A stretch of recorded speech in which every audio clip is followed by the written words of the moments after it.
I saw you once, Maddie Schwartz. Before any of this began, I saw you. Alive. I was Cleo Johnson. But in my death, I became the lady in the lake. I can't just be someone's wife. You never wanted to do anything else. I never tried to do anything else. Did you ever wonder why? Your writing dreams ruined your life. Now you wanted those same dreams to rewrite it. But why did you need to drag my dead body into it? How did you know? Know what? Where to find her. My wife was a lot of things.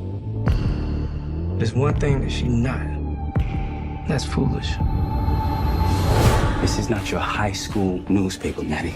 People's lives are at stake. So what you gonna do? You gonna get that money and leave everybody behind you? I don't know. I don't know. Dreams push you down until you drown. You wanted to tell everyone's story, Unbearable sorrow. but your own. This is my quest to follow that star. No matter how hopeless, no matter how far, to be willing to die so that honor and justice may live.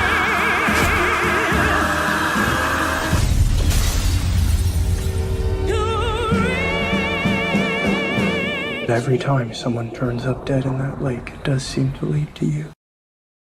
When I'm away from you, I'm happier than ever. Wish I could explain it better. I wish it wasn't true.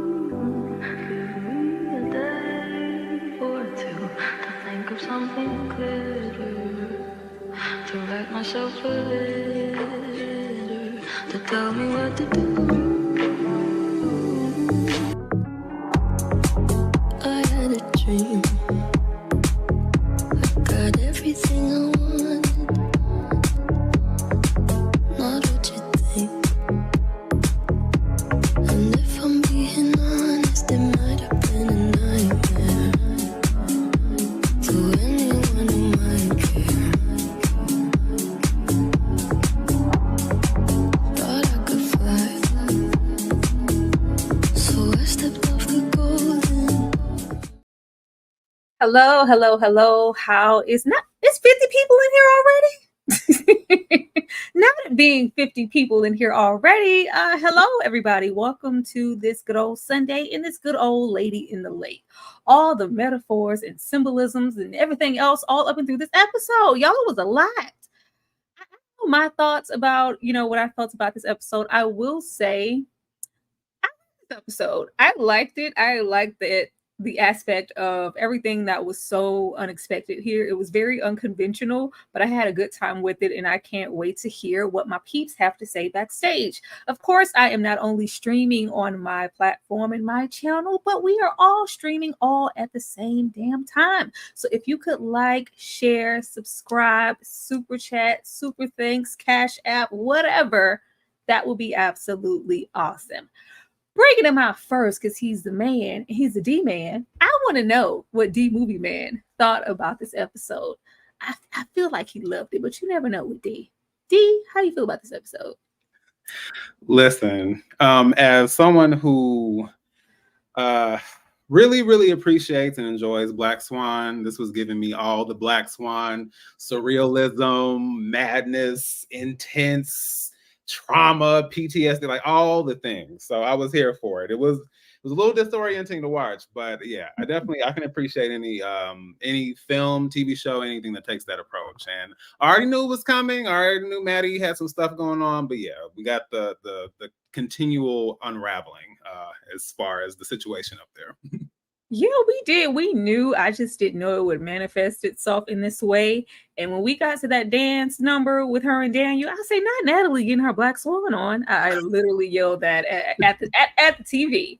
Bringing her out next because the perspective is oh so sweet. I wonder if it's sweet for this episode. Ashley, what did you think about this episode? It's muted, Ashley. There you go. I think Maddie, even in Dream World, is still a diabolical piece of work. That's what I'll say about Maddie. If that is her inner if that's her psyche, if this is her ego, if this is who she really is, it's worse than we all thought. I actually, again, I had to watch it twice, but I got a lot out of this episode. I feel like we got a lot of answers. We got to kind of know Maddie. I feel like at her core, if we didn't know before, it's confirmed now. Maddie's just a terrible person. But the episode, beautiful. And I will say this, her and Daniel's moment, that was the first sign of passion I had seen in their dance number. I enjoyed the dance number at her, I guess that was her purgatory on her way to the funeral, whatever that little combo between from the morgue, to the funeral. I enjoyed that scene. I said, oh, finally some heat, some fire, some passion. Gosh. I love how we be watching stuff in different states and thinking the exact same things. Because I said, oh, finally, this is some passion. It really feels like there's something in between them. I'm here for this dance because we ain't got it nowhere in the bedroom. And since you have your disdain for Maddie, of course I have to bring out the person that's always rooting for Maddie. Nikki, what did you think about this episode? It's muted, Nikki. There you go. I don't know how you can hate Maddie in this episode because I don't even know what was real. Everything was a damn dream.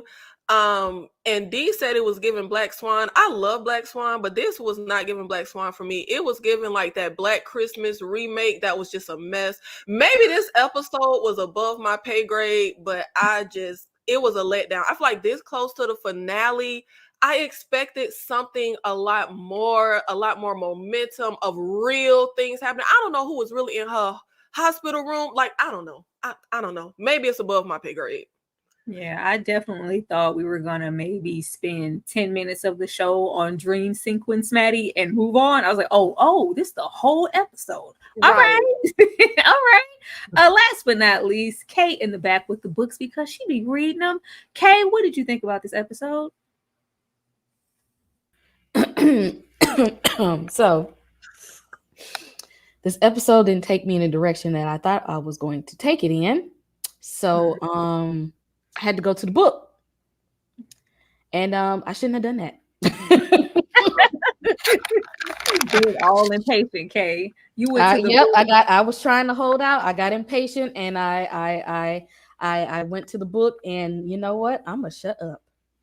Oh Lord, y'all please comment over here in the chat what y'all thought about this episode. I see some divisive comments in here. Some people were for it and some people weren't, but I will say that I didn't hate it. I absolutely did not hate it.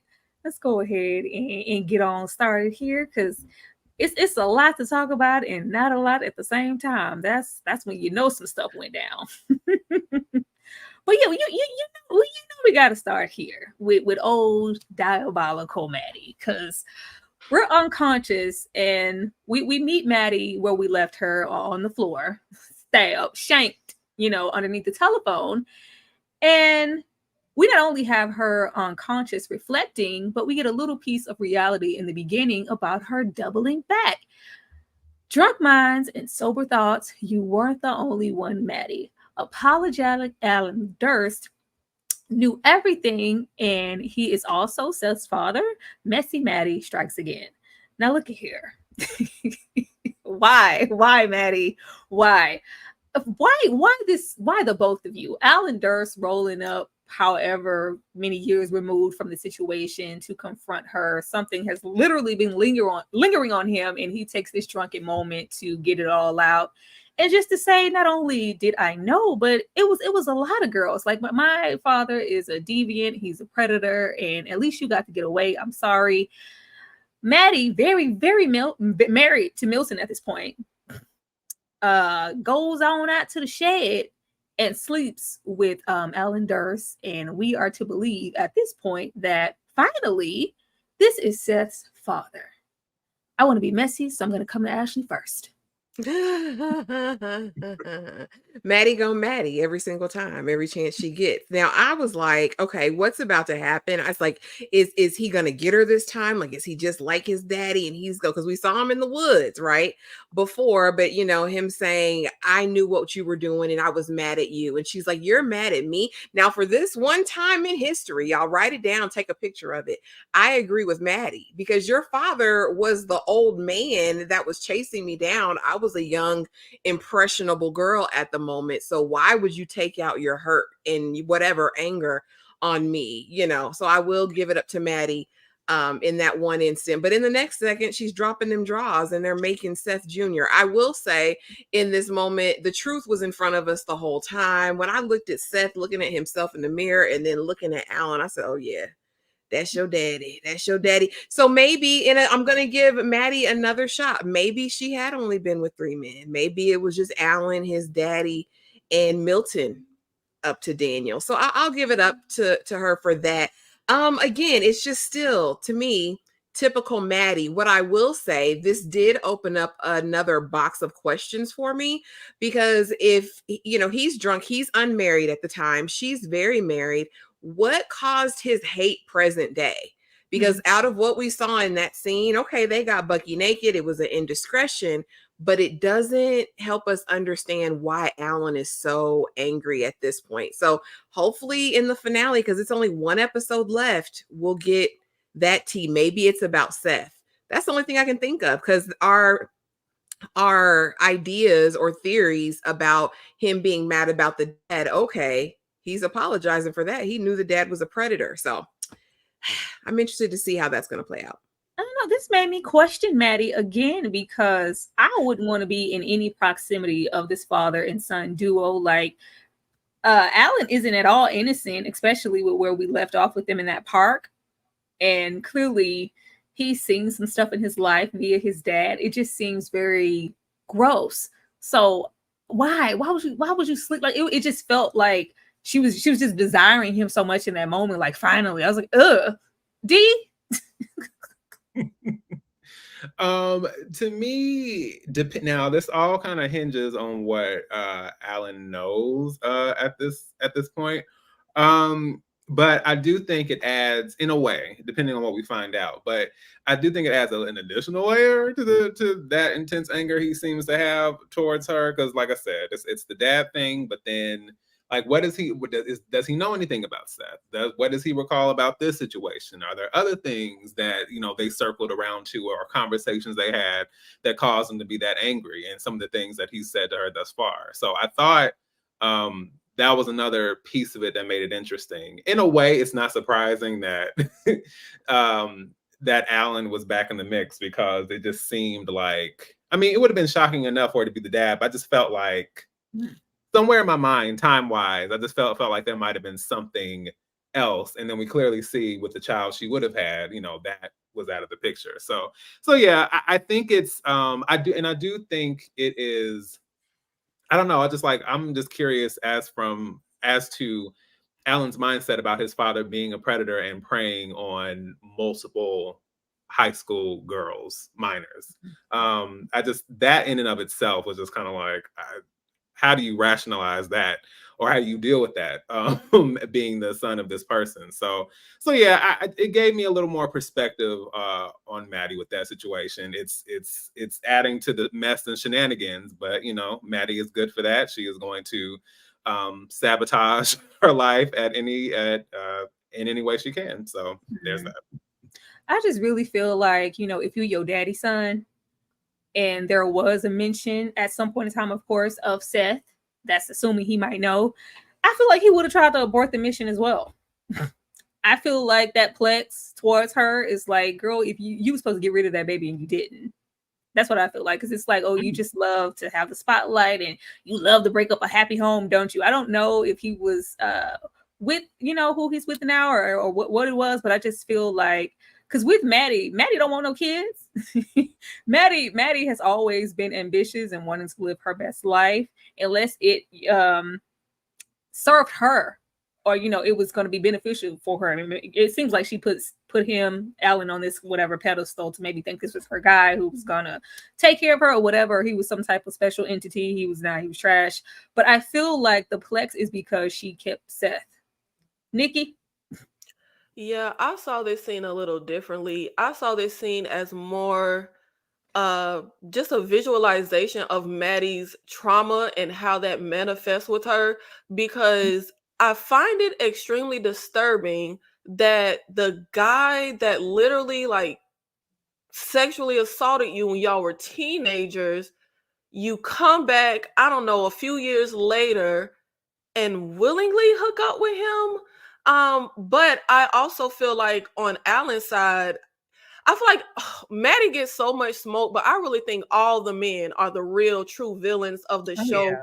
I do not think, in my opinion, that because like Ashley said, we still don't know the root of like this seething anger present day that Alan has.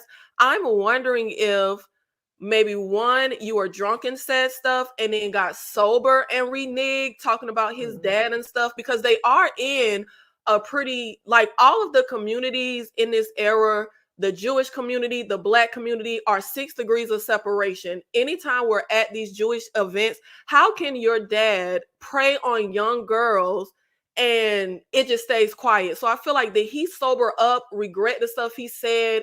Maybe, I don't know, go to Maddie about like, don't say anything. But then I also feel like, was it just a fake apology because you couldn't have sex with this girl? Your dad was able to get with her. Maybe there's some type of father-son competition where you wanted to circle back and get the girl you couldn't have. And, you know, this little, because I honestly feel like daddy sinister, son sinister, daddy a creep, son a creep. And then when he did his apology, I don't know, don't apologize and don't say what are you apologizing for, sir? Like, say the words of what it is that you actually did. But I will say, with the whole episode and this scene, I'm just so frustrated. I'm kind of like, it's kind of fun to go through a mystery, but I'm kind of annoyed getting spoon-fed. Like, if y'all don't just go ahead and like tell us everything we have been on the edge to know. But I do feel like it is kind of clear at this point when they cut from this scene to Seth looking in the mirror that, you know, this is his dad. But if y'all don't just say it plain and like just tell us what the hell is going on at this point, Lord Jesus, like I can't take it. No. Okay. I can't even trust Maddie in her. I can't trust Maddie in awake time and in her subconscious mind. I don't even trust, because somehow I think this whole conversation is warped into something that she wanted to be. I don't even know if this is her true memory. Oh. At this point, I don't trust it. She romanticizes a lot, and this could be her also romanticizing this, so that maybe in her mind, it looks like that she has a good rapport with the person who fathered her child, and maybe that was the person she was supposed to be with and wanted this whole time but couldn't have. And I don't believe Maddie in her memories at all. Oh, Lord, Kay. We can't even trust Maddie in a dream. We can't trust nothing. I thought this was the one piece, maybe before we got to the end, that was a part of Maddie's reality. I was hoping, child, please be. Sweet dreams and beautiful nightmares. What's real? This is the point where I was like, okay, okay, who was here in the room and who wasn't? Visits from Seth and Alan Durst. Like, I really got to questioning it, because I'm like, baby, all of the plex that Alan Durst has every time he sees Maddie, he coming up in here bearing flowers and a card and being, thank you for caring about my daughter's case. All of a sudden, I don't know about that. Give me my story, baby. Cleo, I need it. It's mine. Child, that alien adjacent pregnancy, that zombie Dawn of the Dead newspaper baby. I was like, what kind of nightmare fuel is this? I've never seen anything like that. Like, that looked creepy as hell. Like, I never thought a newspaper baby with a little placenta on it can bother me so much. I was like, ew, that was a thing. And, Cleo delivering the baby in the gas mask, that was a whole lot. But you do have Seth stating, when it seems like it's before the actual dream, I remind you of everything and something you never wanted. And then you have Alan say, your next child will know the truth about you. I was like, what? Is she with child? Is this the paper's gonna know? The newspaper baby's gonna know something about you? And is Seth even here? He has such a disdain for her. I could see Seth. I told her not to be down there with them colors. I told her I ain't going up there. I don't know if he was actually there. I just really didn't know what to believe at this point. But I feel like Seth was there. I feel like Alan Durst was not. D, what did you think? I'll say this as someone who has seen The Fly and Orphan multiple times. This is just another addition to the traumatizing birth scenes, because now, granted, nothing will ever trump birthing a massive maggot out of one's lady parts. So it's not quite on that level, but yeah, when I saw that and I heard the story, I was like, okay, my eyes were a little unprepared for that particular site. But yeah, I was kind of hoping that maybe initially that this was going to be like a situation where Seth, even in all his disdain and resentment and frustration toward his mother, it might be a little bit of like, the thought of maybe losing her might be making something stir a little bit. But then when I saw Alan, I was like, I don't think, and then all this other stuff happened. So I just think, I feel like it's, so how I look at it is, I look at it as I see two parallels. I see two trajectories as far as her life. The perfect nuclear family here. Her son is there. He loves her. The ideal father, his father, the person she should have been with, is there. Balloons, everything is all good. And then on the flip side, and I even noticed there's like this warm tint to it. And then on the flip side, you have Cleo as being the person, or being the kind of the catalyst for her being able to give birth to her real aspiration, her real desire as far as professional goals, and being this journalist and breaking into the biz and becoming this person she never had the opportunity to be. So I think from that standpoint, I thought that was really intriguing. As uncomfortable as it was to watch, I thought like the two ideals or the two extremes being presented that way was really interesting. Oh yeah, baby. She dropped Seth quick. He was just sitting there like, oh, mom. Well, he did say all the other men in that diary. I heard that. All them other men. You look at me and see all that. Like, Maddie, how many men was it? But it's just like, I'm dropping that. I don't care anything about this nuclear family. You taking away my real baby. I need that. That's mine. Kay, what did you think about this scene? Oh,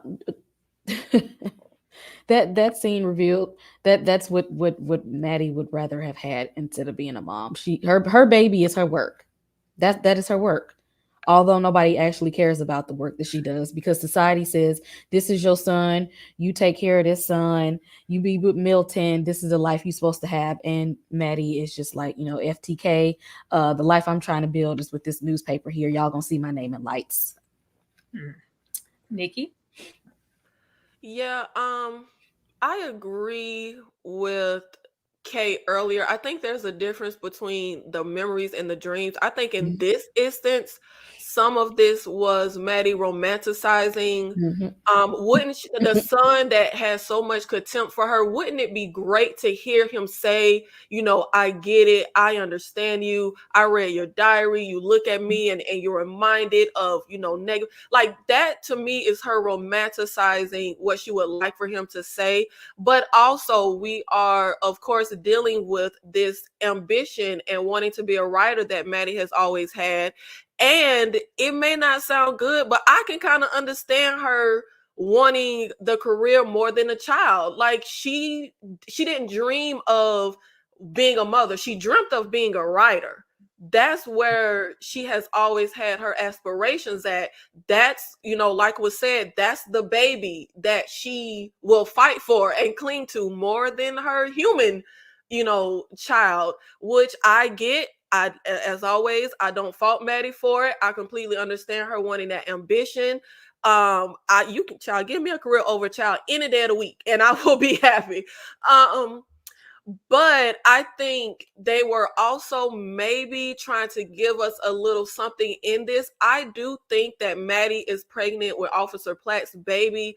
I just found it odd that the Alan in the dream said that line about your next child will know you or know the truth or something like that. So I think there's, like I said, this episode is freaking chaos. So it's like some of it feels like Maddie in her damn fever dream, just her mind going off. But some of it also feels like maybe clues that we're supposed to be paying attention to and getting certain information from. And I can't damn decipher between a lot of it, but I do think that she is pregnant with Officer Platt's little mixed baby. Oh, Ashley. Yeah, this was absolutely a lie. I think what stood out to me most, though, honestly, in the scene, aside from Seth having his daddy whole face, after this point, at least in the dream, Seth is represented as a mannequin. And I'm like, okay, what happens to Seth? Is it like the ideal of Seth, like the perfect Seth? What's that about? But what also stood out was this name change thing going on. And I was like, are these different Maddies? Like Morgenstern, no, she's Durst, no, she's Schwartz. You know what I mean? And I see all these variations, but I agree with the rest of the panel. She definitely moved with reckless abandon up out of that bed to chase her story and the midwife, right? The person that's going to help her usher this baby, this career, this byline into the world and pursuing it, with reckless abandon. Yeah, the Durst thing, it's like, was that her perfect image of family? Ew. Because I think everything in that room is what represents the most important things in her life, right? You have her son, you have this unrequited love, or maybe requited sick toxic love, right? But we don't see Milton in there. So Milton ain't nowhere in this episode. She don't give a damn about that man. Yes. She don't give a damn about that man. She'll give a damn about Seth. That's why he was a mannequin from this moment moving forward. Terrible. Yep. And then we see her baby, her story, her ambition, her goal, her purpose, right? And she abandons all that, honey, to chase after the person she thinks can give that to her. Again, Maddie is fully motivated by her own self-interest. Everything else be darned. Oh, poor Seth. Poor Seth. He never stood a chance. Never stood a funky chance. Oh, the man in that diary. How many brothers in that diary, Manny? Well, this is, I'm just gonna put it in parts. There was a whole lot going on in that dream sequence. Land of 100 Cleos. Pushed around and outnumbered, chasing the story of Cleo's death will result in Maddie's. I thought this was a lot of foreshadowing happening. With much of the dream sequence, it just felt like Maddie being so relentless for this story with Cleo is maybe foreshadowing her death. But we have, the ladies in blue pretty much kind of attack and push her. It was, first of all, the choreography was everything. The scenes and the songs and the dancing, that was everything. But when we have the stunt and one of the Cleos drop and she goes to check and it's actually Maddie, I just feel like it's this was foreshadowing of her own death that will come if she keeps pursuing this story so heavy. But y'all may have something else. Nikki, what did you think this meant? I'm with you. They've had the voiceover. I think I mentioned previously what Cleo does make mention of this leading to Maddie's downfall, leading to Maddie's death. But I do want to also say, I thought there would be a slide of it, but in the scene in the hospital, it keeps being said about Maddie's like unrelentless ambition and how she acts and how she was callous at the funeral. But did anybody notice the news report that was playing on the TV? And one of those men from her newspaper on there talking about Maddie Schwartz, reporter and personal friend. She is not a damn personal friend of that man. Like Maddie's behavior is exactly the same as all the other males. Like that lie about, oh, did her mother have to see her like this? He lied to say, oh, she's a personal friend. She is not a personal friend. She bring y'all in donuts. You slap her behind. Y'all have no respect for her. Like no women at that paper do do any real journalism. All the women just, you know, do penny ante work, secretarial work. So look, Maddie feels like she can't play fair. She needs a certain opportunity. So I'm there for that. But I do feel like this scene, like that the song that plays in the intro for this is very fitting. I got everything I wanted. And that, I feel like that is what will happen for Maddie. She's going to go for this dream, maybe even get out her big story, but it will be like either the metaphorical death of her or the literal death of her. But I think it will be one of those get everything you wish for and wish you never got it. D, why were there so many Cleos? So, yeah, let's see. I think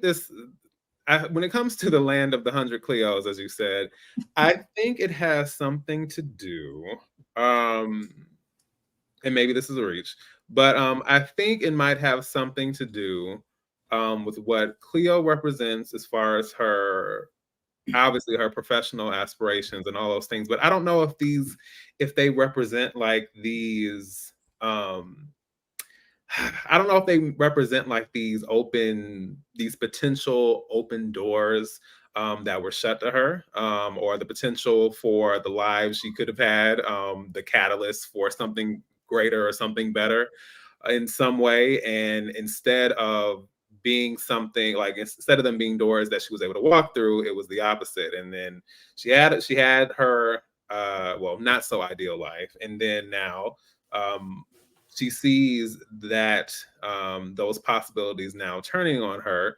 and now the one that stands out, the one door she can walk through, that is the one, as was said, that will be her undoing in some way, whether it's physically, metaphorically, or whatever else. But I just kind of saw it as that, in a sense. Like, just, I don't know, like when you look at what Cleo represents and what she means for her own path or her own journey, I just think the fact that there were all these Cleos pushing her, but then there's the one that's here, and then that's the one that ends up being her. That's kind of what I saw. Oh wow. I swear I was like, well, I guess she just be having Maddie on the brain. You ever see that episode of SpongeBob where we go inside of his brain and it's a billion little SpongeBobs at work? Mm-hmm. I thought this was like Maddie's internal brain. It's just Cleo. That was good. That was damn good. That was damn good, D. Look at Ashley's face. I'm coming to Ashley, what was going on with that glistening Star of David on Maddie's coat? So here's the thing, because that's immediately what stood out to me, right? Because it's like she's going into this space where she's still chasing, right? We see limping Reggie too, limping through the water. Anyway, she puts on this coat, this jacket, this cloak of like Jewishness, but we know she can take it off because she passes, right? So it's like, let me put on my disadvantage. Let me put on the thing that would make me considered, I guess, a second-class citizen in the day. Maybe that's it. So she thinks she can relate to Cleo.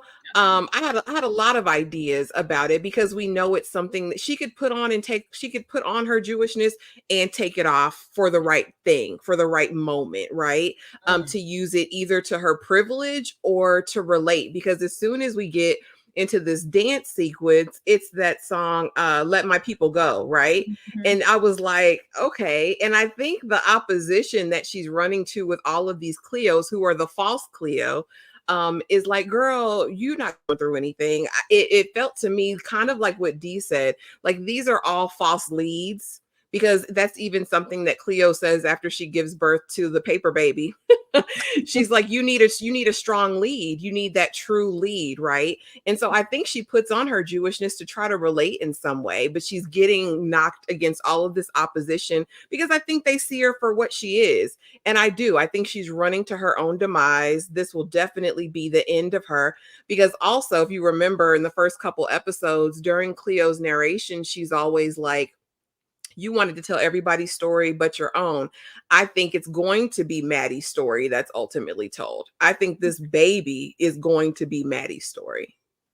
Oh, that's good. Y'all better work. Y'all better work. That's really, really good, because I was thinking the same thing too. But I was like, for so much of the show, Maddie wants to be everything but Jewish. You know, she gives YT woman. So why are we putting it on now? Thank you, Ashley. Kay, what about you? What did you take away from here that you thought was important? I saw something, I guess, different. I saw the star on her jacket being from the newspaper, for the, you know, because that's what's important to her right now, and the many Cleos, because they were all different.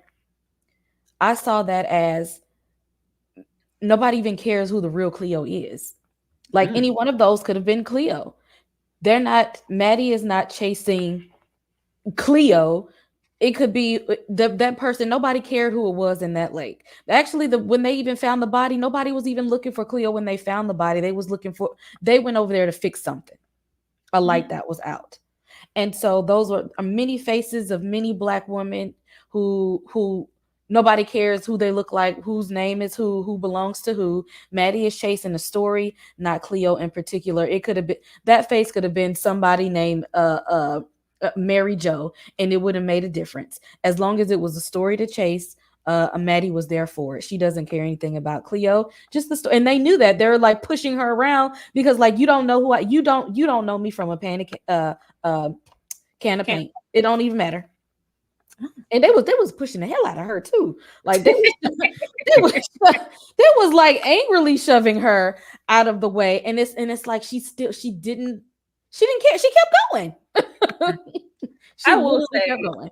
I love the direction in this episode and the way that Alma utilized these spaces we've seen repeatedly in the show, and they were morphed into something else just by expanding the shots and some lighting. So, girl, you better use that budget. You better use that budget. But what we're definitely going to use is showing you guys some love. We currently have 89 people here in this live. We would love to get 100. We have yet to get 100 people here for Lady in the Lake, and it would be absolutely awesome to get that before we get on up out of here, because we got one episode left. Now, what I do not have here, because it was just making me laugh to the top and back, is Reggie limping. Reggie must have slipped, limped, dipped, slide, and baby, the way that Reggie was limping all up and through this episode, like, how you get to limp in a dream sequence? We could make Reggie whole in a dream sequence. We will definitely be right back. Y'all get on into Reggie limping, because if ain't nobody gonna limp and be hurt, it's gonna be hurt. I can't. Walk away. Dance with me. I wanna rock your body. Please stay. Dance with me. You don't have to admit you wanna play. Dance with me. Let me rock you to the break of day. Dance with me. Got time, but I don't mind. Just wanna rock you, girl. I'll have whatever you have. Come on, let's give it a whirl. So I've been watching you. I like the way you move. So go ahead, girl, just do that shaking thing you do. So you grab the girls and you grab a couple more, and you all meet me in the middle of the floor. Said the air is thick, it's smelling right. So you pass to the left and you sail to the right. Oh, somebody fix Reggie's leg, please. You wrong as hell for this song. Don't be so quick to walk away. Where is he walking? Anywhere quickly. I only had, a little time. I needed to find a song that fit. I was looking for Walk That Walk, but I couldn't get that one together. That's the best thing I could do. Because baby, it was giving Hunchback. Like, Reggie, please, can you please, Reggie, get it together. Get it together, my good guy. Reggie is still kicking. Speaking of Reggie, Reggie drops off money to a frustrated Teddy. Slappy is now suspect number 1. Now, I had forgot all about Slappy and him even being a suspect.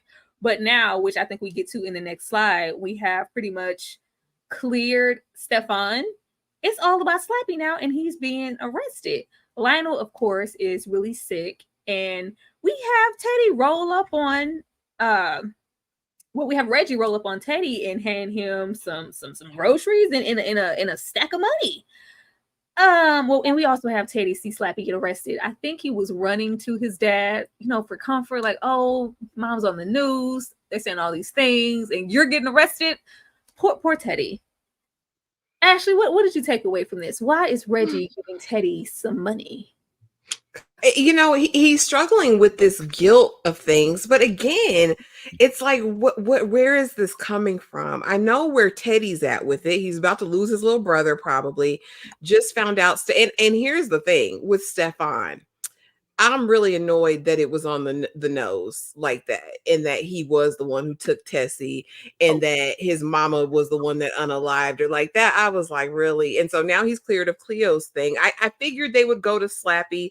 And so that didn't really surprise me. I just hate, again, we're seeing Teddy put in these situations where he's having to be like a grown man. Like the way he talked to Reggie was like, what you doing here? What you want? I was like, oh, Teddy's fed up. Teddy's about to be, this is his villain origin story. It's up for Teddy now, I feel like. But Reggie, he's dealing with this guilt, but this guilt of what? Yeah. Like, what is this guilt for? Did he make an agreement with Cleo before she ran off that you need to be dropping off baguettes and rolls and milk to my son and a little bit of money to keep him? You know what I mean? What is that about? And then Reggie is just moving so weird. He's not a good criminal. He's not a good number 2 at all. It makes me feel like he's not built for this life. I'm like, sir, what work have you put in to prove yourself? Because you have made all of the wrong moves here. I'm frustrated just like Teddy is, because tell me what's going on. And Slappy, baby, I'm sorry, but you finna be in there. They ain't looking for nobody else. Slappy, he's gone for life. Bye, Slappy. It's up for Teddy and Seth. I hate to see these ramifications of what they sorry mama's doing. I was really hoping deep down that she had, sprinkled a little information over to Teddy, but Teddy, via this episode and via Reggie, like, what do you know? Tell me what's going on. Why are you giving me money? Teddy doesn't know anything. If and when she decides to pop up and we have mourned you as our mother, I have been, we come back from that. I don't understand Cleo's plan in this moment, especially when it comes to her children. Kay, what's going on with this?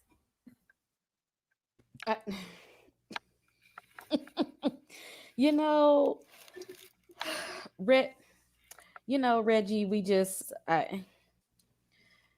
Reggie, I'm trying to give him some credit, but then I don't want to give him credit. Reggie, just go sit down somewhere, because you're doing too much, okay? You and Shell ain't on the same page, okay? He getting frustrated with you. Why would you approach her child? They struggling. They done arrested Slappy. You're looking real guilty right now. You look like you know things, Reggie, but you're not telling the people things that you know things. You're looking very, very guilty right now, my guy, and that's not going to be good for you. Why are you spreading yourself around in all these places when you should be in hiding at this point? You're doing too much. I love how you said, okay, it sounds like Bad Boys 2, like, who at the door? It's Reggie. Reggie's at the door. Nikki, why do you think Reggie gave him that stack? Yeah, I don't know why Kay said Reggie looking guilty. He is guilty. He's not looking guilty. He is guilty. And I love this scene, and I love Slappy getting arrested for a murder he did not commit. And I'm going to tell you why I love it.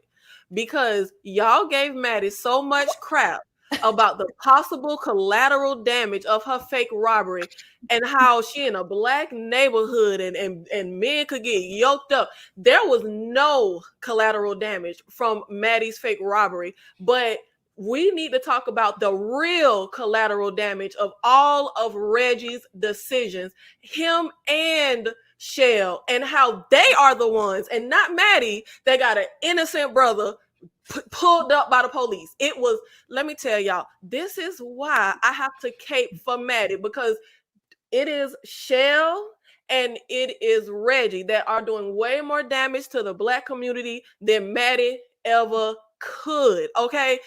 Seeing this little boy in his rear view mirror wanting to know who killed my mama, What do you know? That is so sad. That you cannot tell me Maddie done did anything worse than that. Besides what she done did to her own son. We're gonna leave that out. But I'm talking about to other folks. That was so sad. Like, how can you drive off from that little boy? And even the whole, I'm telling y'all, it is the men in this story who are the real villains. All the men just ain't ish in this show.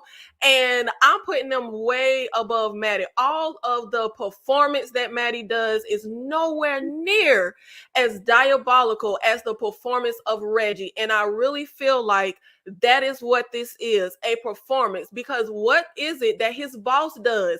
Run around like Robin Hood of the Black community, acting like he doing stuff for people. So now here come Reggie handing the little boy some groceries and money like, oh, we looking out for the family. No, I don't think, and I feel like we're moving under the assumption that Reggie made a deal with Cleo and she got out of town. But for all we know, Cleo is dead and he did exactly what his boss told him to do. We're just saying, oh, you know, she's not. We don't know. At this point, we don't know who dead, what happened, but whether Cleo is alive or dead, the real villains are not Maddie.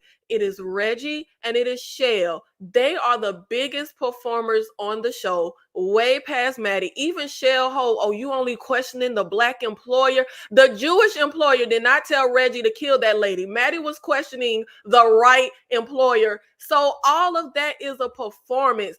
Pulling up to the funeral and shaking the hand of the mother of the person you ordered your henchman to kill, that's a more diabolical performance than Maddie has ever put on. I'd rather Maddie be at that funeral talking about laying it low and spreading it wide with Platt because she don't even know Cleo. But the man who watched Cleo grow up, knew her daddy, know her kids, know her husband, pulled up to that funeral and was more diabolical than Maddie. I love Slappy getting arrested. I love Reggie being polar baby in the street because it is hopefully showing the viewers that the real villain isn't Maddie. Okay, and I'm done. Well, we never said the real villain was Maddie. She's a villain. She's what, like, I think I said at least those first two because we got the double dose of episodes. Every single man in this show is a creep. Everybody's trash. There are no good men here. But that doesn't make Maddie good. She's still terrible. D, what's up? Reggie ain't about this life. I mean, just struggle criminals anonymous. Like, you know, it's like a busted eye, a busted leg. He's always wheezing like this. It's just like, he ain't cut out for this. You know what I'm saying? So it's just and to know, and I definitely will agree with Nikki as far as like on the priority list or in the grand scheme of things, you're like, who's really, you know, who's causing the real consequences here? And I think that, and I can't tell if it's one of those things where Reggie is supposed to have, I don't know, like, I don't know if this is, if it actually is guilt or if it's just something or some kind of deeper issue he's not dealing with. But I'm trying to make sense of what position or what his plan is, what his goal is, because I can't see anything beyond his eventual demise. And nothing he's done has been smart, resourceful, forward thinking, any of that. And speaking of which, I would love to know what Cleo's contingency plan was, because leaving her son to kind of fend for himself and now have his father in I don't know what she was thinking was going to happen here, but it's just like, how does Teddy now contend with this? Her son with sickle cell, her family. It's just like, what is the solution? And I think that to me is hard to wrap my mind around. Like, so once let's just say if we're to go off of a certain something towards the end, then what does that still mean for everyone else? And I also have an issue with how she's handled that. We know Maddie is a train wreck in a lot of ways, but Cleo, what you really got going on Oh, she a train wreck too. She a hot mess. She lost me when she left them kids. You supposed to take them babies with you. She lost me when she left them kids. I very much so think that Cleo is alive, and for her to think that this was the best plan. What? Stefan and Tessie are old news. Stefan was a predator. Yeah, all you Stefan lovers on this panel. Yeah, don't do that no more. Don't do that. And his mother disposed of the evidence. Bye, Bob. It's my damn story. Like the way that Maddie is very what I will give Maddie is relentlessly passionate about the story and her ambition for what she wants. The way that we wasting away it's my story. Nobody's getting their hands on my story. Nobody's gonna know who killed Cleo Johnson. This is my opportunity. I don't care about the Baltimore Star. I don't care about any of that or your little funky flowers you brought in here. But we do get confirmation that like Ashley said that it was Stefan and the mom duo. He decided to try to attack that baby, and the mom cleaned it up, and that was her guilt-ridden situation and why she ended herself in the way that she did. Does anybody have anything that they want to share off from this? Does anybody feel surprised that it was what we thought it was this whole time with Stefan? I don't think it's true. We cannot trust this episode. For one, in this scene, if you notice, Maddie does not have a breathing thing on her face. But then in other scenes, she has the little breathing mask on her face in hospital. I don't know if, like I said, I don't know if any of these hospital visits are real. I don't know if Bob really came. I don't know if Stefan really confessed and he really tried to, mess with that little girl. I don't believe it until I don't believe it. Because this whole episode, I just couldn't tell reality from the dream. I don't think Stefan did it. I'm a ride with Stefan. Well, I think every moment aside from Ellen Durst, that's the only one that has me like, what? Or maybe what she thought Seth was saying to her. But I do think Seth, the mother, Judith, Bob, I do think these people rolled up on her. I think any moment where she was awake and alert in the hospital, those things happen. I think so. And also, why are we not dragging Bob the way nobody gets dragged as much as Maddie? He is in here with these flowers. He don't give a damn about Maddie in here. He is pulling the same stunts Maddie pulled. He just wants the story. That's it. He has the unrelentless ambition and fake performance just like Maddie, but he don't get dragged. But I'm just saying. Yeah, he not. I ain't feel like it. Anybody else got? Yeah, I just know it's true because that's true. Maddie ain't giving up a byline. She ain't giving up a story, and now she feel like she got a little power. Dying or not, her ambition reigns supreme. I think that this happened. I hate that it was so on the nose with Stefan. I wanted something a bigger twist there. I didn't want it to be that, but. Yeah, the only reason I think this scene happened was because Maddie was like, no, it's my story. It's my story. Then the nurse comes in. So I'm like, yeah, that's Maddie. It happened. KRD? Yeah. I believe it because in the beginning of the series, I said that there were two killers. And I just didn't think that the second person was going to be his mom. But this is... This is very much what it is. We just didn't think it was going to be him because we didn't know that his mom was also crazy, and we didn't want it to be. But they guilty and even more guilty. Yeah, I think that big twist was supposed to be on. We didn't think the mom was involved, but once she slapped him with that towel in that tub, all bets were off from that moment about what she will and wouldn't do. Anything about this situation, D? I'm going to agree with Nikki and just say that I'm going to leave it on the table until the next episode, just to see if there's any lingering anything going on that connects to that, and if not, then I'll give it up. That's right, because Maddie holding on to that story and Bob doing what reporters do, all these ambulance chases. Hey, so what about that story? Look, see me about to die. Like I felt like this was a very, very plausible scenario, but we'll see. And then with that being the last episode, we don't have room to waste no time. We don't have room to waste no time. Reggie, you're not telling me everything. Like, if y'all gonna kill Reggie, just go on and do it, Officer Platt and Gordon, and whoever gonna take Reggie out, do it now. Because every single episode, it seems like Gordon is getting more and more frustrated and suspicious of Reggie. And we also have this conversation about Fish and him being, you know, all knowledgeable. I just want one little piece of flashback of how Gordon got Reggie in the reins. I just want one, but I know we got one episode and we ain't gonna get that, but I just want to see. Officer Platt pays Gordon a visit. Fish threats Christmas numbers and calling Captain Sassley. I was like, oh, you called the captain?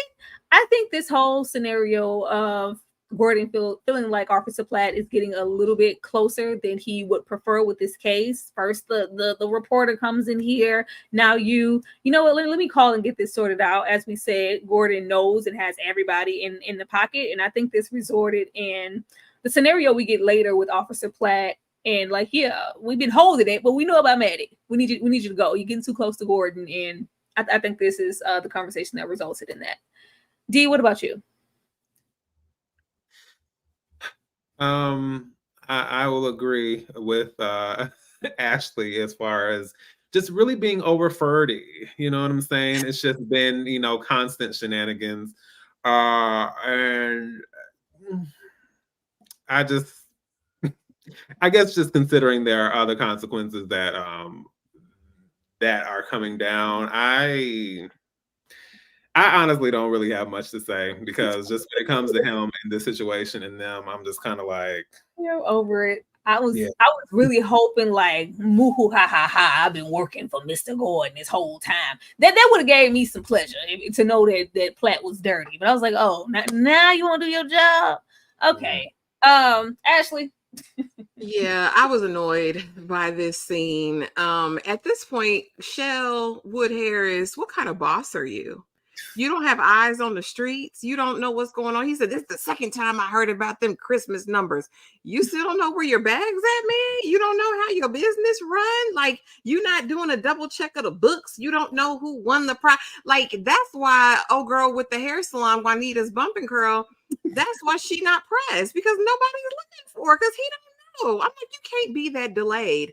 And then on top of that, you telling all Reggie's secrets. He finna go down for Tessie too.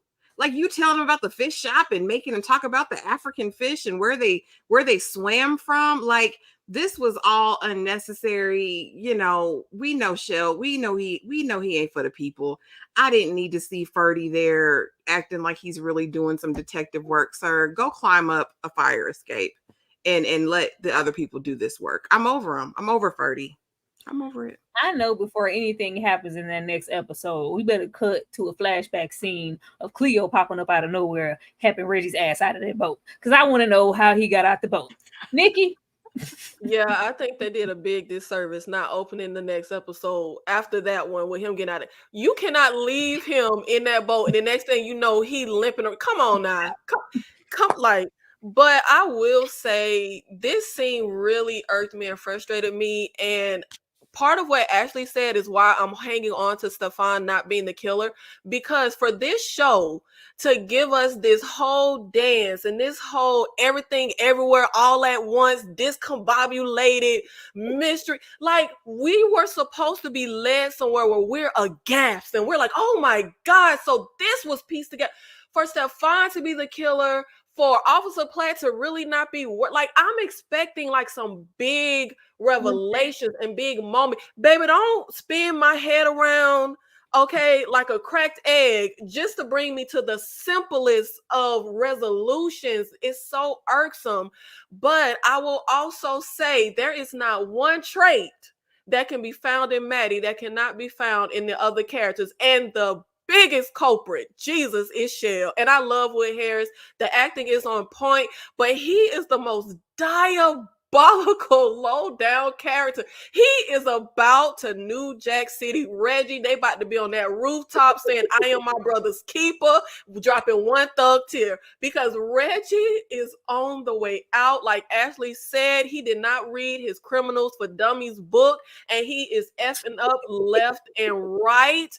And Platt Platt disgusts me. He disgusts me. Did anybody peep? But again, I don't know what was real, what wasn't. But did anybody peep Platt talking by Maddie's bedside about how he been with a lot of white women and the whole thing of we can't be seen in public? So because you want no strings attached sex, which I'm pretty sure you can get in the Black community, you are willing to degrade yourself and sleep with women who are using you but have no respect for you as a human being because of the color of your skin. You cannot be. That disgusts me so bad when he said that. I couldn't take. You know what? Everything that is coming to Platt, he brought on himself. He deserves. He is diabolical. He is disgusting.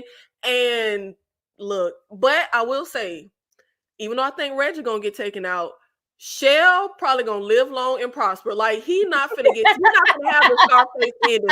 But Shell said, "I done outlived a lot of y'all, and I'm finna continue to." But this scene, I just could not believe. Oh, but y'all, who is Captain Stassi?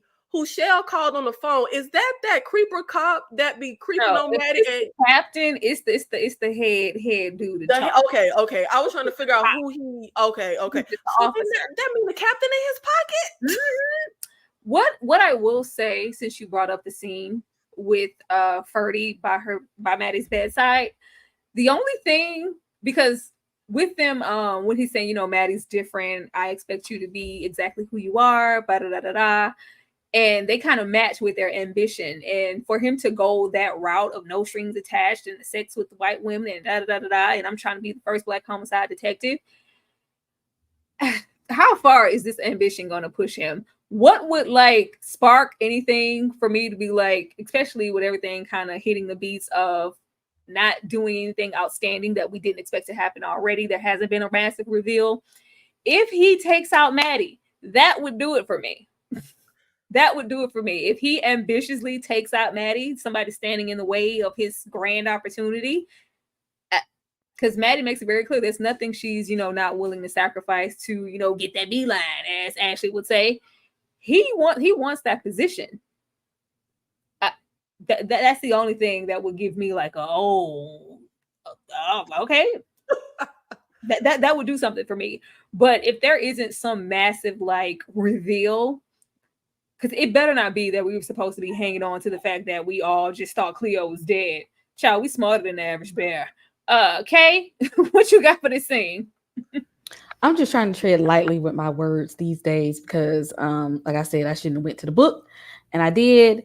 But yeah, I told y'all that that Shell was Nino Brown in here, that he be giving out, money and stuff. They be giving out, turkeys on Thanksgiving and whatnot, and Christmas presents and things. And yes, they gonna have they moment, because Reggie moving, he real reckless out here. He ain't even trying to cover his ass in this moment. He looked guilty. Like he don't even look like somebody whose hands are clean. He looks guilty. And when you're dealing with the experienced cops, and when you dealing with a very seasoned mob boss, Reggie, that's not the place you want to be. You already can't see out of one eye. You're raspy and you're limping. If they came at you right now, you can't even run to save your own self. And I did want to back up for 1 second. What's the boss name? Bob? No, we're not gonna ride him as hard as we ride Maddie, because Maddie left her husband and her child, to go and pursue some case that ain't got nothing to do with her. She left them to be nosy. First of all, she left the child with a man that raised him as his child that ain't even his real dad. And she ain't tell the son or her husband that that's not the father. Walked out on both of them. I'm finna go live in the hood to go pursue some case, not because I care about these people, but because I want to make a name for myself. And nobody even told her to end up at them people's house to get stabbed in the first place. She ain't had no warrant. She ain't had no badge. That's why we ride Maddie, because she be doing a bunch of foolish stuff. I ain't on Bob's behind, because we expect him to be just that. Maddie is doing way too much over the top, and she in the hospital right now because she walked up in there. She ain't went through no police academy and had no warrant. She went in there doing stuff she wasn't supposed to be doing, started a whole OnlyFans for this man, and got sliced up by his moms. Kay said if I could double back for 1 second. Because I said, wait a minute. But she said, wait a minute, why we ain't writing Bob? Because Bob ain't do all that. I mean, Bob is being who we expect him to be. Exactly. I try to cut that off because just as, a wife, a woman, a mother, we have a higher expectation for Maddie, and we just shouldn't. Maddie is right over there with Bob. We don't make the rules. That's just how it is. Right over there with Bob. If I could double back, please. Let's see. And Frank had it harder. Child, when she sat there, I was like, not you being performative in a dream sequence, Maddie. When she, which I love because this is, of course, Maddie's true self, what we've seen repeatedly throughout these episodes when she's sitting there talking to little Tessie, and Tessie's like, so that's just it for me? Am I over with now? You were so passionate. I was so important. It's like, well, I'm so sorry about your little life was taken so early. But Anne Frank had it harder, baby. It's old news. I can't stay here. I got to figure out what happened to Cleo Johnson. And she's like, well, I'm just so sorry that happened to you, Tessie, in your life. I was like, girl, you better act, Maddie. What I will say in this sequence, not only getting into Maddie's strong ambition and not really, we know she didn't care about Tessie in that way, and it was all about the story. But outside of that, we have Lionel. Lionel, once again, I think this is the second or third time we see him in a sequence over there with Tessie. So I really think they're foreshadowing the death of Lionel for some reason. Like, oh, not the baby. I was hoping, that maybe that spiritual stuff had worked and maybe he'll be all right. But he not. I think they're gonna take Lionel out because we see him lingering with Tessie too often. But when we're opening, our chest of secrets before we get into Seth, the mannequin. We have her not only pull out the aborted mission, but we pull out a dead Daddy Durst. Why? Why was there a dead Daddy Durst in there? I could have seen if it was just the baby, but why would Daddy Durst being dead be on her conscience and, one of the secrets that she's hiding as well? What is that about? Nikki? Yeah, I think that something came to a head. She has an abortion that from the scene she really didn't want to have because of the dreams that Creeper Durst was selling to her. Something came to a head. The relationship ended. He did not keep up his end of the deal. And I think that may be, I think maybe Ashley said it or Dee said it earlier, that may be the secret that Maddie has been hiding and not telling her real story, is the fact that she is the one who killed the Durst dad. Maybe that will circle back to why she knew how to find or where to find Tessie. Because I think it's significant that the little baby is on his chest. I think that's why it's not just the baby, it's that it's telling, maybe, trying to tell us that. But I will also say it may be harsh, but I saw nothing wrong with what Maddie told Tessie. I mean, Anne Frank did have it harder. Like, you did live a privileged life, and unfortunately it ended. Like, sorry for you. I feel like nothing is wrong with that approach for the fact that we have too much of a double standard with this show.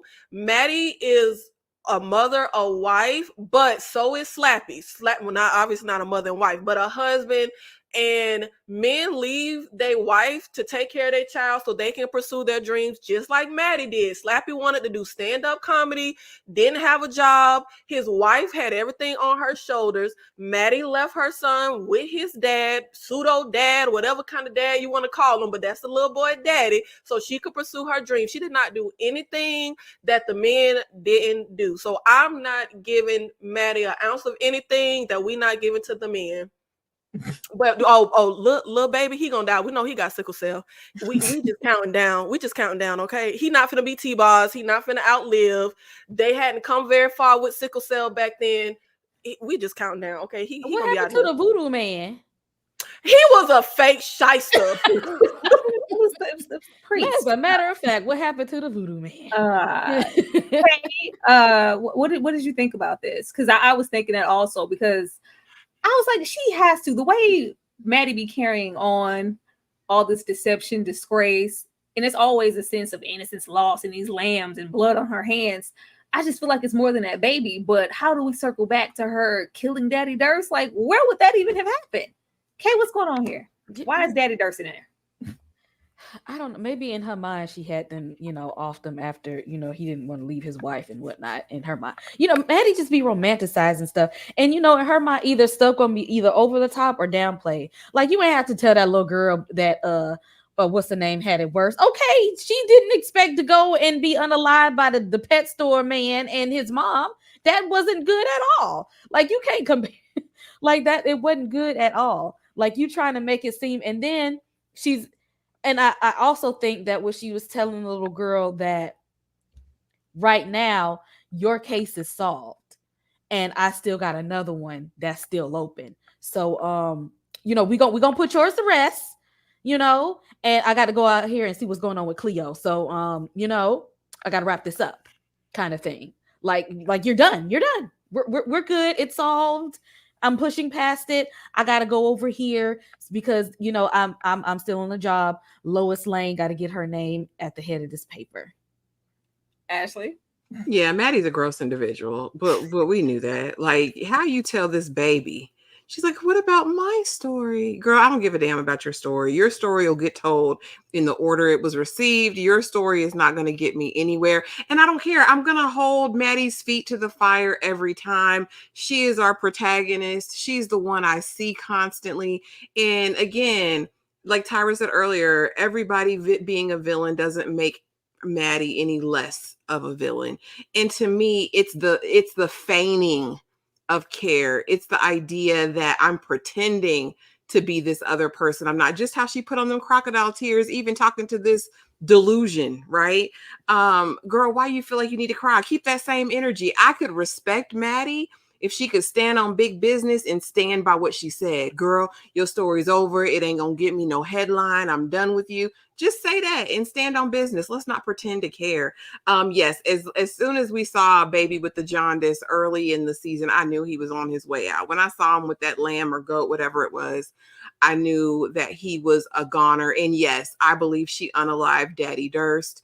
And that I don't know if he got rough one time, if she was in a fit of jealousy because of all his other women. Maybe this was after she and Alan had their rendezvous and she found out about the other girls, because she did seem surprised to hear that Daddy Durst, that she wasn't his only one. Well, of course, you know Maddie want to be the only one. So I could see a confrontation happening after the fact and going awry. Yeah, again, even in her dream state, Maddie is an unsavory character. A piece of work. D. I know Anne Frank was somewhere like, now how did I get it? See how my name get brought into stuff? I ain't even did nothing. So that one definitely threw me. I will say, if nothing else, Maddie is a consistent supporter of Team F Them Kids. And I will at least give her kudos for that. She definitely is consistent in that regard. As far as Daddy Durst, something in the buttermilk obviously is not clean there, which is not surprising. But yeah, it's just a matter of like what would be the catalyst for her doing that. And I do agree, as much as there are things I appreciate about this episode, I do think that when it comes to episode orders and the amount of episodes you get, this is an interesting place to have all these questions still going into the final episode. So, and it would be a lot to explore in the next episode. But like I said, I can't say it until we actually get there. But yeah, it definitely raises a lot of questions still. I just hope we get a resolution there. And it's just things that we're having to piece together. Midway through our review here, speaking of having all of these questions, hopefully next Sunday we get to have some of our questions answered, because somebody is going to pull up and answer some of them for us. Let me run this and we're going to come back and share how we feel about that. She's so flirtatious. How does it feel to be so persuasive? That marijuana, she's so flirtatious. How does it feel to be? Feel like the feeling of a suppress. Feel like I got no breath. Feel like I need it. rest. Well, it's the season I should let go, and that's the reason I'm about my release. Y'all, Alma said she pulling up. Alma is pulling up because I don't want y'all. I know how y'all do. Y'all start waning off once we get closer to the end. And anybody who has loved what we had to say about the show and has been supporting us this entire time and has been, hella invested here. Somebody else has been hella invested in what we've had to say too. And Miss Alma herself, the director, the writer, the creator, she is coming to join us in our shenanigans. And we couldn't be more ecstatic about it. And we wanted to inform you guys prior to that so y'all could be prepared and ready. Before I go to my next slide, would anybody like to share the anticipation for that? I mean, I'm scared. Because y'all know I ain't got no home training, and I'm really worried that the season finale gonna let me down. But I don't want to say that to that lady face. Oh Lord! Anybody else? Jesus. Oh, Ashley. Ashley's muted. Ashley. There you go. As I'm running my mouth, y'all know I want to know about this art direction. I think if Alma did nothing in this entire series but put on an art show, that's what she did, because it's been spectacularly beautiful start to finish. So, I want to pick her brain. Also, I love the development of her Black characters on this. So I'm just excited to kind of see how she found her people to collaborate with on this effort, from the creative director, to the cinematographers, to the makeup artists. Like, I want to know her process for this. I'm super excited, and I don't even like interviews, but I'm excited to see what she's talking about. Me too. D, what about you? Oh, same. Like, I just, it was a somewhat out of body experience when I saw your post. I had to step away and just get my mind right. But we have been seeing the support over time. It's been stuff on the stories and reposting, and things have been popping up. So I just think it's not only is it a blessing and an awesome thing to see, but I just wanted to in turn to give my appreciation to you, Tyra, because you helped bring all this together, all these wonderful creators, and putting us onto this show in the first place. And I'll be honest, I might not have known about it were it not for you. So we thank you also for allowing us to have this experience, because of your collaboration. Maybe we're a team. We're a team. You already know. Kay, what about you? Are you excited or are you scared like Nikki? I'm excited. I actually just want to tell her that, thank you to her for making such a beautiful show. Like the imagery of the show is really, really lovely. And I'm a fan of Apple TV, and just bringing attention more to Apple TV and the series on that show, for paying attention to us. Because most people not gonna do that. For her team actually like responding and not ignoring people. Because see, I'd have been ignored 50 million times, but I don't care. I keep trying anyway. So thank y'all, thank you all, thank you, Emma, for not ignoring us and for actually being appreciative and shouting us out, because we are here for it. We do this because we love these shows, and for somebody to say that, I see that you love this, and I'm glad of it. And I appreciate what you all do. And I just want to tell her, thank you, girl. Thank you. And I'm sorry for going in on Slappy the way that she did. Wow, the way we have been going in on Slappy. Y'all, I sat down to do some homework on Miss Alma, and the first thing I see is that the Slappy in the show is her real life husband. And y'all know we tear Slappy up on every Sunday. We tear into Slappy in the worst way. So before she even gets here, girl, we said those things with love. I love you, girl. I said those things about Slappy with love, but I do see the comments about us showing our butts every single Sunday with the show. But I think that's why she loves it here and engaged with us in the first place, for our authenticity. So Sunday, we will not be changing a thing. We're gonna be cute, but we ain't changing a thing. We're gonna be us regardless. But I said those things about Slappy with love, I swear. Let's go to the next slide. But yeah, y'all be ready. Y'all be ready for that. But I had to get my apologies out the way, because baby, They don't mean nothing though, because he trash Alma. He trash individual, trash man, trash, on the show. Trash phone. Poor Seth. The only one in Maddie's dream state to remain a mannequin. Now we do, especially when we get into the department store, or even just shifting over into that, we do have, the people, it's mannequins, but eventually they do come alive and there's motion and there's it was giving musical. I was living for all of the psychedelics and the, holleration, hateration in this dancery. But why, out of all people, Seth is just mannequin? Not like, I for me, and it's probably just, my hate for Maddie. I felt like this meant that Seth was just so obsolete or something that she wanted to keep her distance from. Like, that's something I never wanted to be real. I never wanted that to be a thing. Seth is the furthest thing from my mind and my state of what I want for myself. So that's why he's in that state. Nikki, why was Seth a mannequin? I saw it differently. What is a mannequin? A mannequin doesn't age. A mannequin doesn't get hurt. A mannequin doesn't feel bad.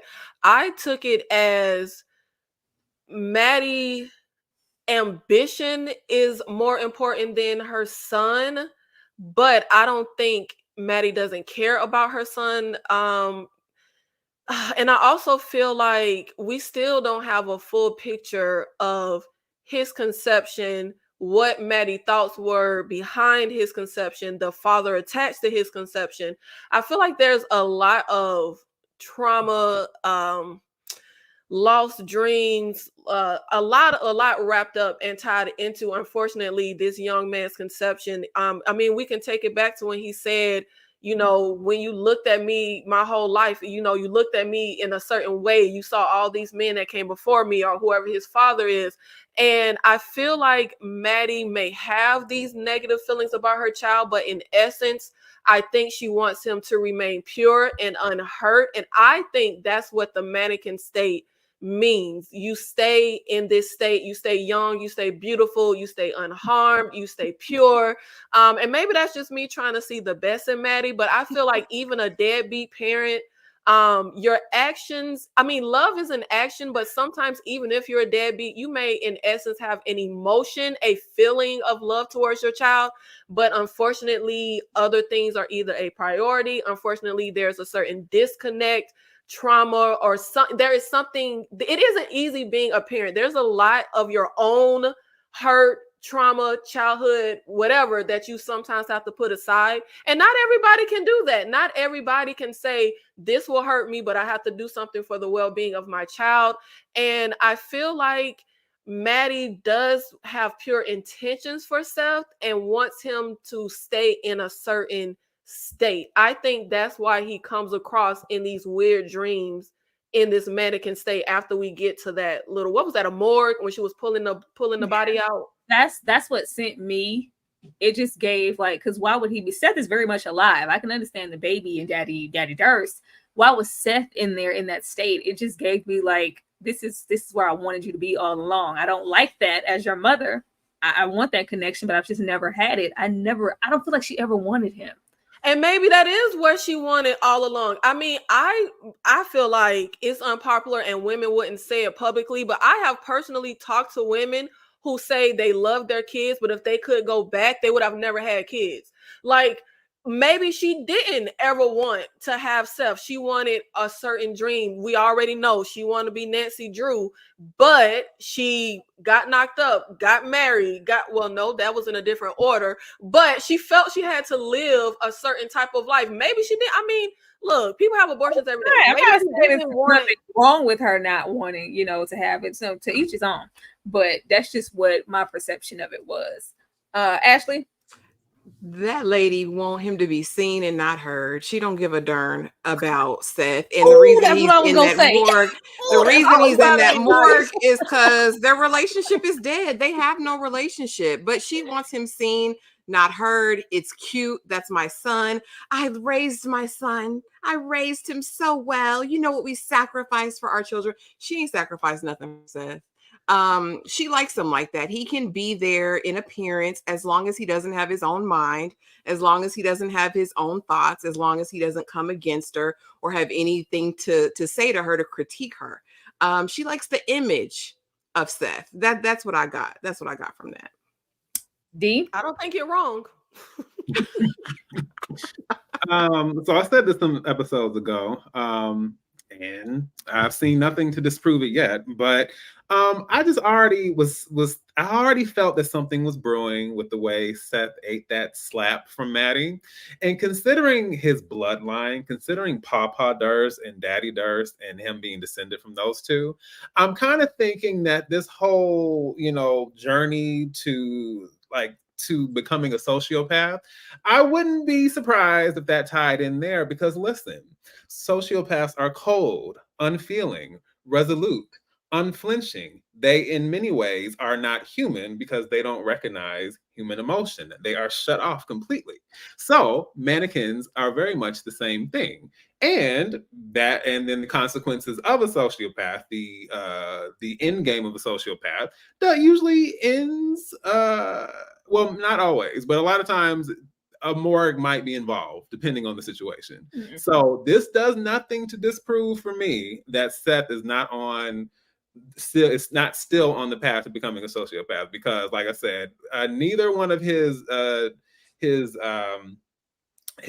guess whoever he is descended from, the Durst descendants, they don't seem to be wrapped too tight. Elevator ain't going all the way to the top floor. So yeah, that's what I'm sticking with on this one.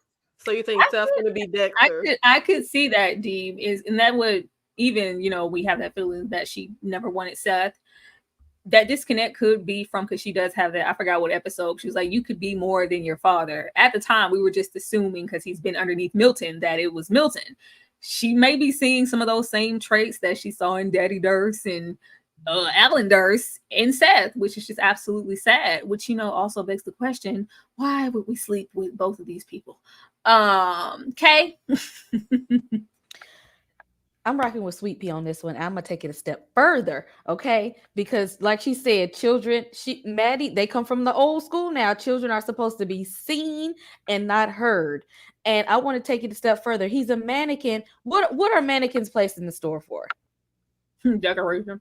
A prop and a decoration. Who is Maddie? A person who likes to do what? She's all about the look of it. She's all about the external validation. Seth wasn't nothing but a prop for her life, just like that husband were. I got my husband, I got my child, and I need my name in lights with my career. He was nothing but a prop to begin with. That's why she smacked him that one episode. Good look. All you supposed to do is sit over there.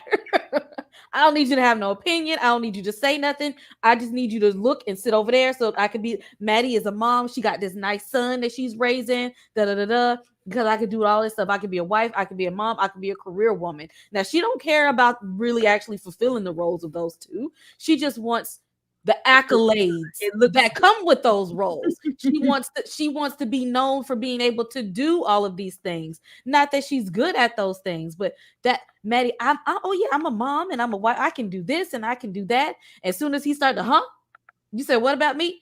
No, you can't. Exactly. I need because you're making me look bad, and I need the what? External validation. So if you sit down and you shut up, then they'll think that I'm this perfect person that I'm trying to portray myself to be, that I'm this, top flight journalist, top flight security going up in people's prisons and houses and stuff, getting the breaking news story, solving the cases. Okay. I don't know who you are. I don't tell you much of my past because I gave up everything for you. Maddie's ambition to not end up like her mother, wife, daughter, and writer. Don't forget the writer part. I really wish, I already expressed this, dance sequence. It was kind of giving Cleo's Havana Nights mixed situation. They just like made a whole gumbo pot of things that we've seen in the show and made it real, real good. But I wish that the show had tapped into Maddie's relationship with her mother sooner, so we could identify a little bit more with Maddie to see that she's definitely a product of this mother. It just was all of a sudden like she was a little sinister, you know, smoking a cigarette. Ain't nobody speaking at your funeral. I don't know who the hell you are. Like I was like, I didn't know that their disconnect was that strong. All I was really getting was the more so traditional Jewish mother. You got to leave your husband. What are you gonna do for money? You got to, you know, you be a wife, be a husband. That's why is that not enough for you? That's what I got from the mom. But this brief conversation that we got here with her, it just shows more of a deeper disconnect and something that Maddie is trying to surpass with her ambition, because did her mother make her feel some type of way with her feeling like I gave everything up for you? And it's like, oh, I don't want to give everything up for anybody else. I don't want to be my mother.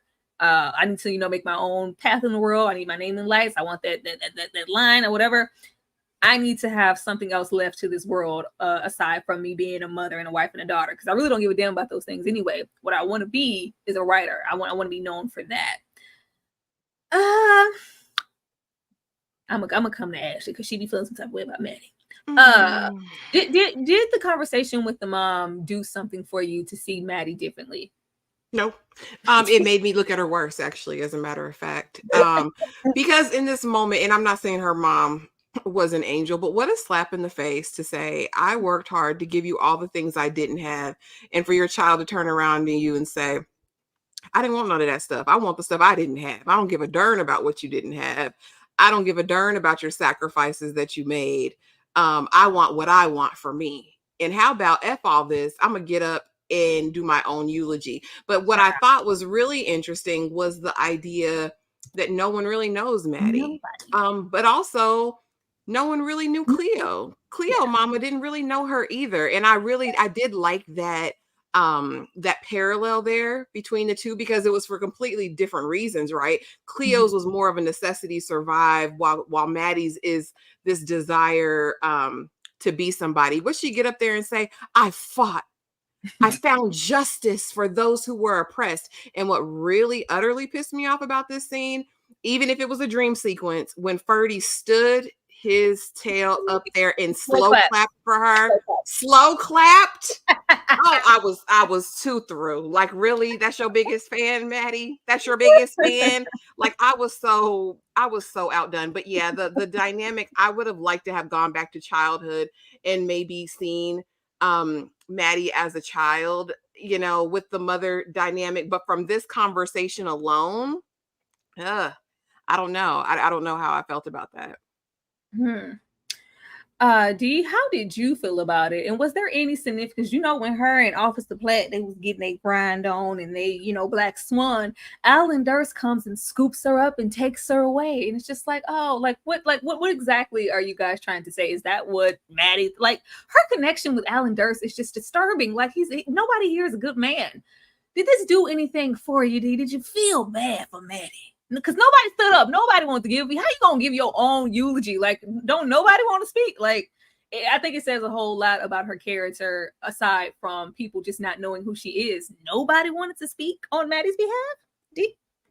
Yeah, I was gonna say that was the first thing that stood out to me, because I'm just like, I think. Well, I'm not gonna say this is everyone's fear, but I think for some people there is this fear that they will. That they'll just pass away in their homes and then no one will notice. They'll just go unseen, unnoticed. And then, you know, all of a sudden someone will figure out something's wrong, and it'll be like, what, months, a year after the fact.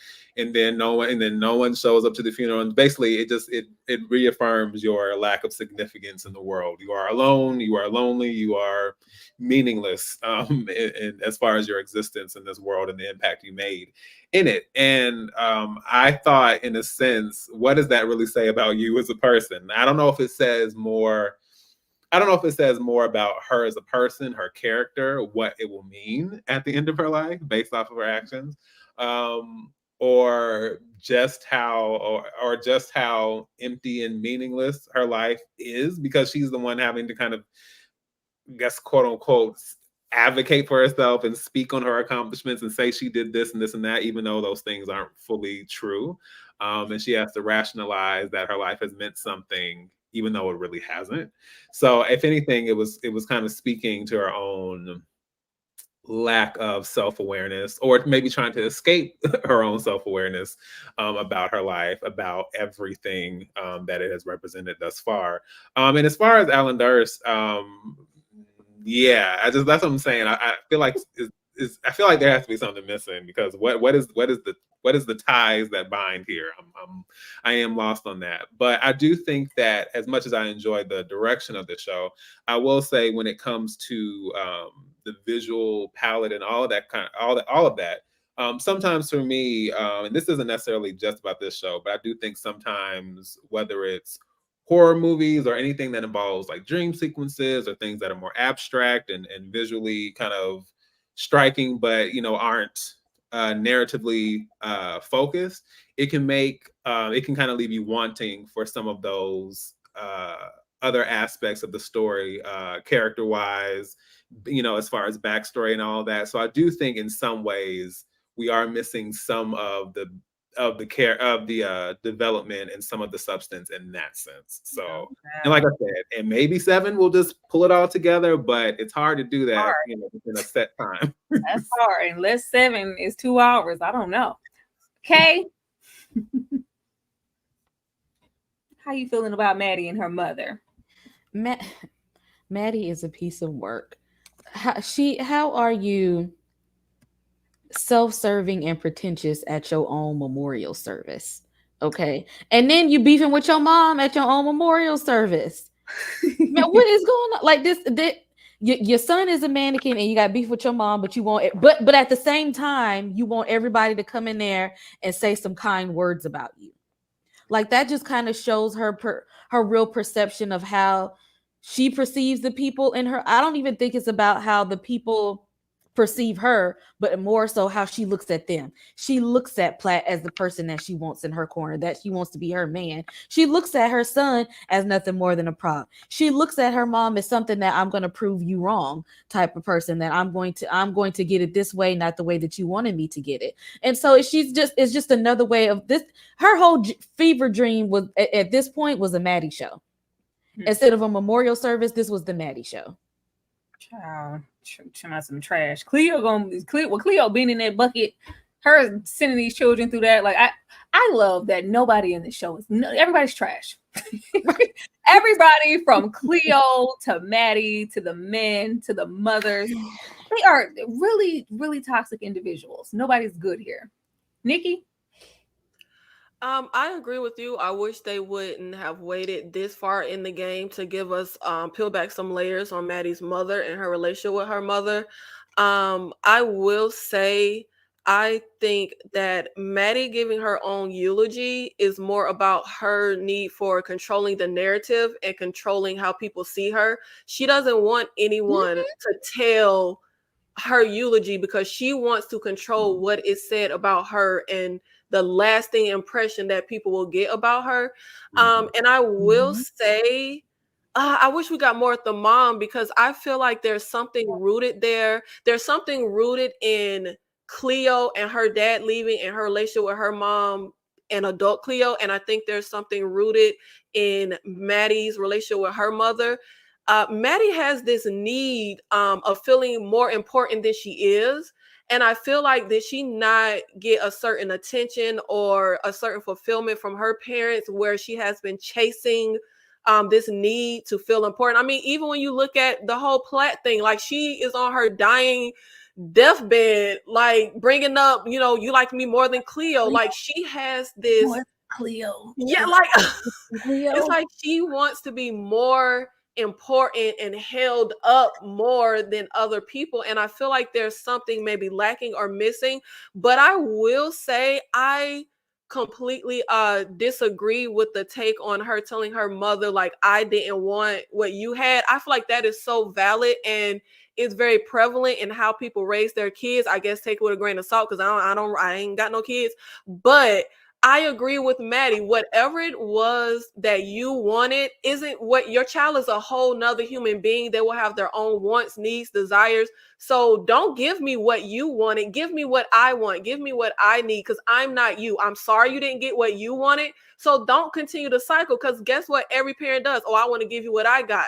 But that's not what the child needs or wants. Everyone is different. You can't raise every child the same. So whatever you felt like you were lacking, Maddie is trying to express to you, your child is trying to express to you, whatever you were lacking, that's not what I'm lacking. That's not what I need. And I felt like that was very valid. And I feel like it also plays into this cycle of these terrible moms in this show, and even leading back to Cleo and her kids. What is it that Cleo lacked as a child that she is now bringing on to her kids? Like with her, well, I mean, we talk about how Maddie has effed up Seth, which she has, but the way Cleo has left that little baby, got him to run the numbers and the damage that she is putting on him, I think it is a cycle of this connection of this innocence being ripped away, like was said previously, the connection between Maddie and her parents, Maddie and her son, Milton and his son, or pseudo son, however you want to say it now. He ain't the daddy, but Cleo and her dad, Cleo and her mom, Cleo and her kids. It is such a cycle that I feel like will not get a happy ending. I think it will just keep recycling. Seth is going to be effed up. Cleo kids going to be effed up. And the cycle of trauma is just going to keep cycling around. Most definitely. I think we were deceived. We were deceived with, those first 2 episodes, even though I think Nika was like, I don't think Cleo, I ain't see no smart, Karen. I ain't see none of that y'all saw. But I love the fact that we were, on board with thinking that Cleo was going to be, that's our girl there. She would never. Absolutely not. Just as trash as Maddie. Just as trash as Maddie. But I do get that recurring theme of bad mothers. That's why I wanted to know if it touched any. It's hard for me to care about Maddie in that way, but I did understand the aspect of not wanting, what the mother had. It just kind of sounded like maybe the mom was kind of on her, because Maddie has always been ambitious. And if you're like that from somebody who's more traditional and I gave up everything, why can't you? Why do you always have to want more? And you're always chasing this, like Maddie, I'm sure Maddie was a questionable teenager. Justice inside and outside. Klan rallies, protest, and waiting your turn. First Black homicide detective no more. People talk about you Negro policemen like no one came before. Does Maddie taste as good as she looks? The jig is up. The jig is up. We all knew that this was coming. I will say I'm glad that the near repercussion is him just simply losing his job or resigning before. It's just like either you step down. If you want to get messy, we can take you in the white tea woman. We can take Maddie too. Make a decision. Leave cute. This wasn't surprising. I didn't expect anything less from this officer down here. He's been waiting at the moment. We do see, of course, that there was some jealousy to be had. And I should finna pull up and be the first Black whatever. I don't care if it's that. I'm not even a detective. What makes you think you get to be? Know your role, play your part, wait your turn. It's about us, all the Klan and them outside. It's okay. It's everything's one-sided. Nothing that wasn't expected here. But what does this mean for Platt here? Because I'm gonna go to this next slide before I come to y'all. Because immediately, I think after that, we get here, trusting Maddie to be exactly who she is. Yeah, but who are you, Fredie? Do we really know Fredie?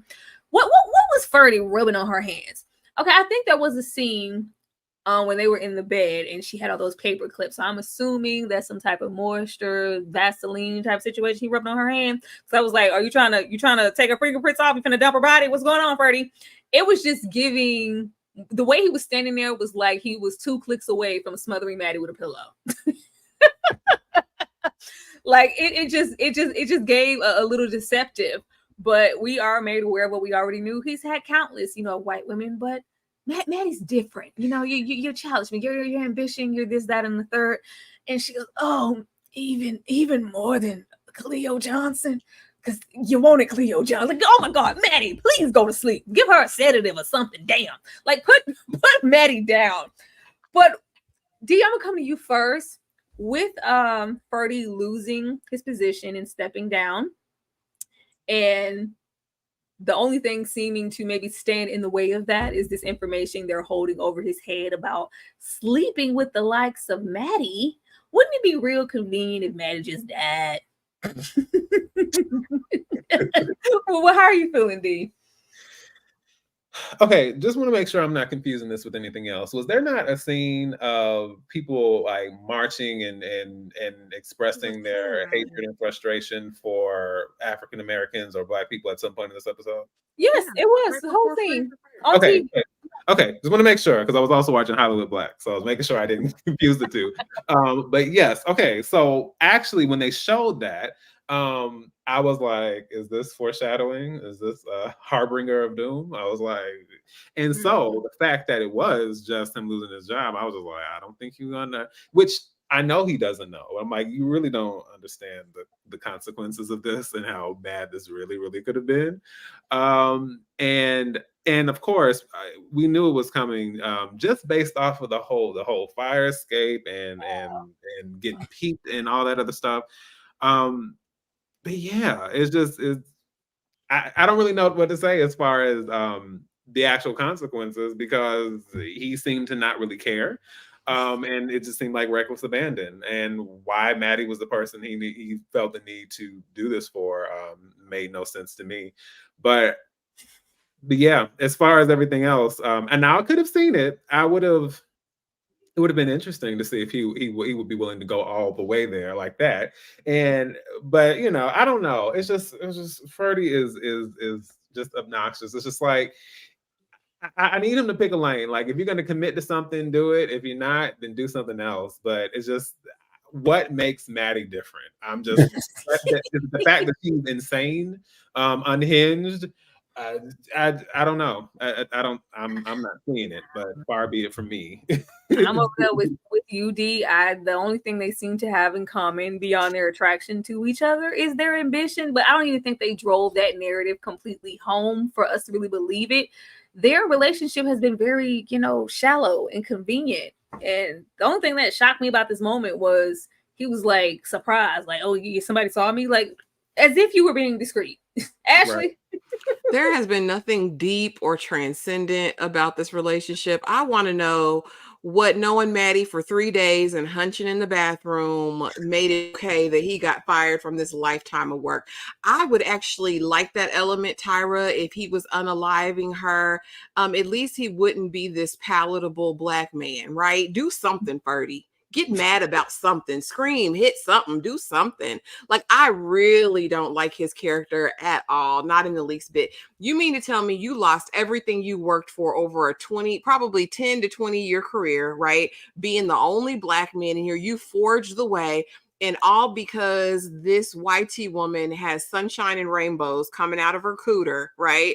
It changed your whole world. It was just that deep that I want you and I want to massage your fingertips. Like it does make sense for me. It doesn't. There's nothing that was so deep about this relationship for me that I could just feel the heavens and the stars move. It didn't give that.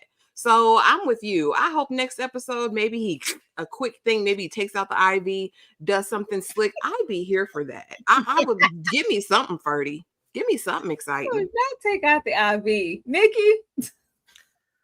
Look, Fredie said he Tupac, Maddie Madonna, they gonna have thug love. And I remember, I think it was the first or second episode, I said I was annoyed with how all of the Black characters are stereotypes and just I'm gonna go back to that because why in God's name would Fredie, Jesus, he literally had, I mean, can you imagine in the 60s what it took, what this man had to endure, how hard he had to work to be on the police force, move up through the ranks in the police force, and you literally throw it all away. And not just throw it away. He literally just was like, all right, deuces. And went to, like, you're not, and I get it. Will they take your word over this white man's? Probably not. But can you at least try to fight in some kind of way? Can you at least say, well, he has a grudge against me. He's making this up. You can go ask her. I've never had anything on it. Hey, Maddie, when they come question you, like, can you try to do something? He literally just hung his hat, took off the suit. You was able to wear that suit for a hop, skip, jump in a minute. You just got this promotion, and I just cannot believe he rolled over the way he did to just let. And baby, it pissed me off. See, this is why I can't.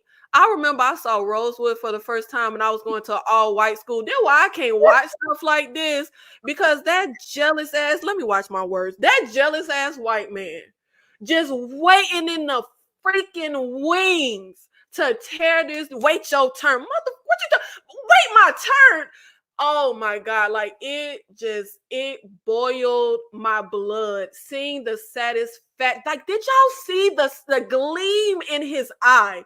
He had the satisfaction on his face. Look at that bottom. That bottom. Oh my God. And I mean, and you know what? I can't stand Platt. The way y'all can't stand Maddie is the way I can't stand Platt, but I'm gonna give him just a little ounce of sympathy, because is it fair that he has to literally mind every P and Q, because when they come digging for dirt to try to tear you down, you got to be squeaky clean? It's not right, because I can guarantee you, okay, he breaking that law, which is just a freaking ridiculous, obviously that law, but I am pretty sure the other officers are not squeaky clean, are doing all kind of dirt, but none of it gets questioned and dug up. So I'll give him an ounce of empathy, okay? But oh God, you know what time period you're in, you know what's going on, and at this point I'm just like, is it too late to kill this officer and kill Maddie? Like, we got to get rid of all the evidence, like we got to take everybody out, no loose ends. But I don't think he will kill Maddie. I don't think there's a point. He's already lost the job, he already resigned, he already gave up, like it's over. This really made me mad. But I will say, with the crazy ass clan out there, he should be lucky that this, like, I think it was DR actually said that this was the worst of what happened to him. But we still got another episode, and this creeper officer got a look in his face that feel like he done put his face under some white sheets before. I would not be surprised if he go get his clan brethren and they take their old hot mayonnaise asses out to go look for Platt, because him getting fired ain't enough. This boiled my blood. And this is what I mean. Y'all be talking about, oh, I don't want to see none of the pure white Aryan brotherhood. I don't want to see none of that. They can keep that over there. They can. This is enough. I'm hoping that he moves on and he's, just happy to still be alive under these circumstances. I did want to see a little more fight out of her. Like, do you not care? It just seems unnatural for him to not care. So I'm like, are you about to take your frustrations out on Maddie? Like, what is this about? A crime of passion? Because y'all so passionate about each other. Like, I just don't know where we go from here. I just want Fredie to do something. Okay, he's gonna be a janitor. I have to have a moment because I told y'all that officer was watching him. Y'all was trying to blame it on that what the little girl name to say that she was gonna be the one. Judith had something to do with that. I knew, because I said when that officer saw that black man was about to get all these accolades and promotions and all this news press and recognition, they was gonna say, no, that's not what we doing here. And I knew that it was going to be that. That's why they was watching him, to take him down. They don't want that black man to get all that recognition for their police task force. First of all, a lot of them don't even want you there in the first place. And so, you know what? I don't feel bad for you, Fredie, because see, this whole time you thought the blue was brighter than the black, and it's not. And when you was riding past them clan members, they don't care who you are, Mr.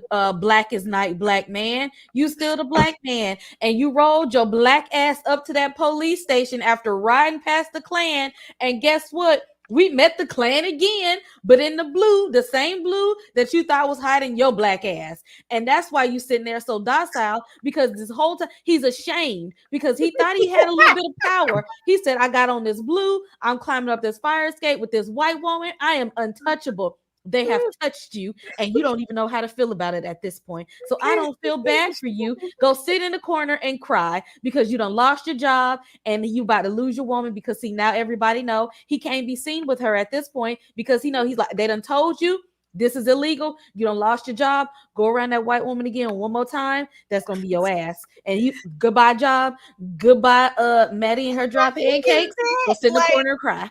What we see with Maddie, you know, keep it on the low. You ain't even when Maddie rolled up on him at that funeral, lady, I am with my community. If you don't even he didn't want to acknowledge Maddie. Like he can't if it was gonna be all these repercussions, it's just I think there's supposed to be more passion present here than we're seeing, but it didn't relay on screen. So now we're just like, what? Why? He finna go home and be all alone. He ain't climbing up that fire escape no more. Because now he know people watching him. Because see, one time was the badge and a warning. The next time you're gonna be hanging from a tree. So he know he got to go sit down somewhere. That was a goodbye. But like bye, Matt, your ass made me lose my job, which really was his fault because he shouldn't have been climbing up the fire escape. But that's the reason. I mean, she can't get his job back. She's not gonna pay for him to live. She gonna pay for his apartment, house, car, nothing like that. Be seen with him in public so they could both go to jail. No, that was it. Indeed, we have Rod asking for you guys' Cash App in the chat to show y'all some love, just in case you guys didn't see it. Oh, hey, Rod. Hey, Rod. Thank you, Rod. She cashed up everybody. Thank you. Thank you so much. I just wanted to say, Maddie Mama had put that ish on. Like I was like, all right, Maddie, okay. I wanted to acknowledge Maddie Mama Widow. She had put her stuff out. I just wanted to say that. But yeah, we end off this episode. And this whole scenario here with the mom saying, you know, they're letting us in now. It's just like, we can have a seat at the table now. Why are you still, you know, chasing these colored stories? Like, no, I don't want access to that just yet. This is my bread and butter. This is where I'm going to get my, you know, my name and lights and be praised for breaking this story as a grand writer. I'm going to follow Cleo's dad all the way down here. Now, once we get over here, child, a lot going on. Once we got over here to this fountain, I just put Cleo's circus act because, baby, first of all, Cleo looked good in this one-piece bodysuit situation. It was clicking on all cylinders. This was beautiful, as usual with the show. But we get over here, and it's dream books, praise, we're running numbers, everything that we've seen in this community thus far. And Maddie is merely, for me, I don't know about y'all, this just gave, like, because the community is there, they're, you know, praising Cleo. She comes out, she's beautiful, it's grand. It's just giving like Maddie's merely an interference in this act that she has going on for herself, about to mess it up. And you know, Slappy's over there being Slappy. He rooting and he ain't got no job, and then he's just gonna root on the sidelines, per usual. That's what I took from this. And of course, we're gonna get into that last slide of Maddie diving in. Ashley, I'm gonna come to you. What did you take from these moments? Okay, good. Because well, there's a whole other side for her diving in, because you know that pissed me off, girl. Because why are you always trying to take somebody's moment? But no, I love this, and I agree. I felt like, you know, this was Cleo's magnum opus, right? Like, she's up there glittering like a star. He even saying, "Hey, boo," and I need to talk to Alma about that, girl, because was they saying boo back then? Talk about that's my boo. I was like, Slappy. Now come on. But all the community rooting for her, everyone pushing her on, and then it's like we have this interloper who's invading. Like, what are you doing here? And they're paying her no mind, seemingly. And I don't think she likes that. At one point, she's looking around like, why is no one seeing me? And then she looks up, and then there's this moment like where she's kind of in awe a little bit, maybe a smile, but then it's like, oh, I got to do something. Girl, why do you always have to do something? Let her shine. She's up there glistening with her, you know, 40-inch bust down. Like, let her shake it. Let her swing back and forth. Let Cleo have this moment with her people. Again, Maddie ain't ish, girl. Go somewhere. Find another story. Oh Lord. Nikki. You know what, Ashley? I said the same thing. I was like, hold on now, y'all not being historically accurate, baby. Because they was not saying that's my boo right there. But I will say this scene was, first of all, okay. First, Maddie's mother. I loved when I was shocked. I was like, babe, what this like? Maddie mama said, look, my daughter might have dry pancakes, but not I. Mama said she got syrup on these pancakes. Okay. Mama came out with the cakes out. But I will say I found this ending sequence to pretty much just be a visual of Maddie, her white privilege, her always wanting to be in the center and in front, using the Black community, using her Jewishness at her leisure. And even I feel like Maddie likes to remember when Bob said the N-word, and Maddie's like, don't use that word around me. And Maddie likes to act like, you know, she's in with the Black community and she doesn't see color, as you know, people like to say. And the whole scene with the mom, and they had the sign, no Black people allowed, no dogs or something, you know, they didn't say Black people, it said no word. And mama being like, baby, we white now, girl. Like the Holocaust is over. They letting them, baby, we white. Okay, we got the privilege.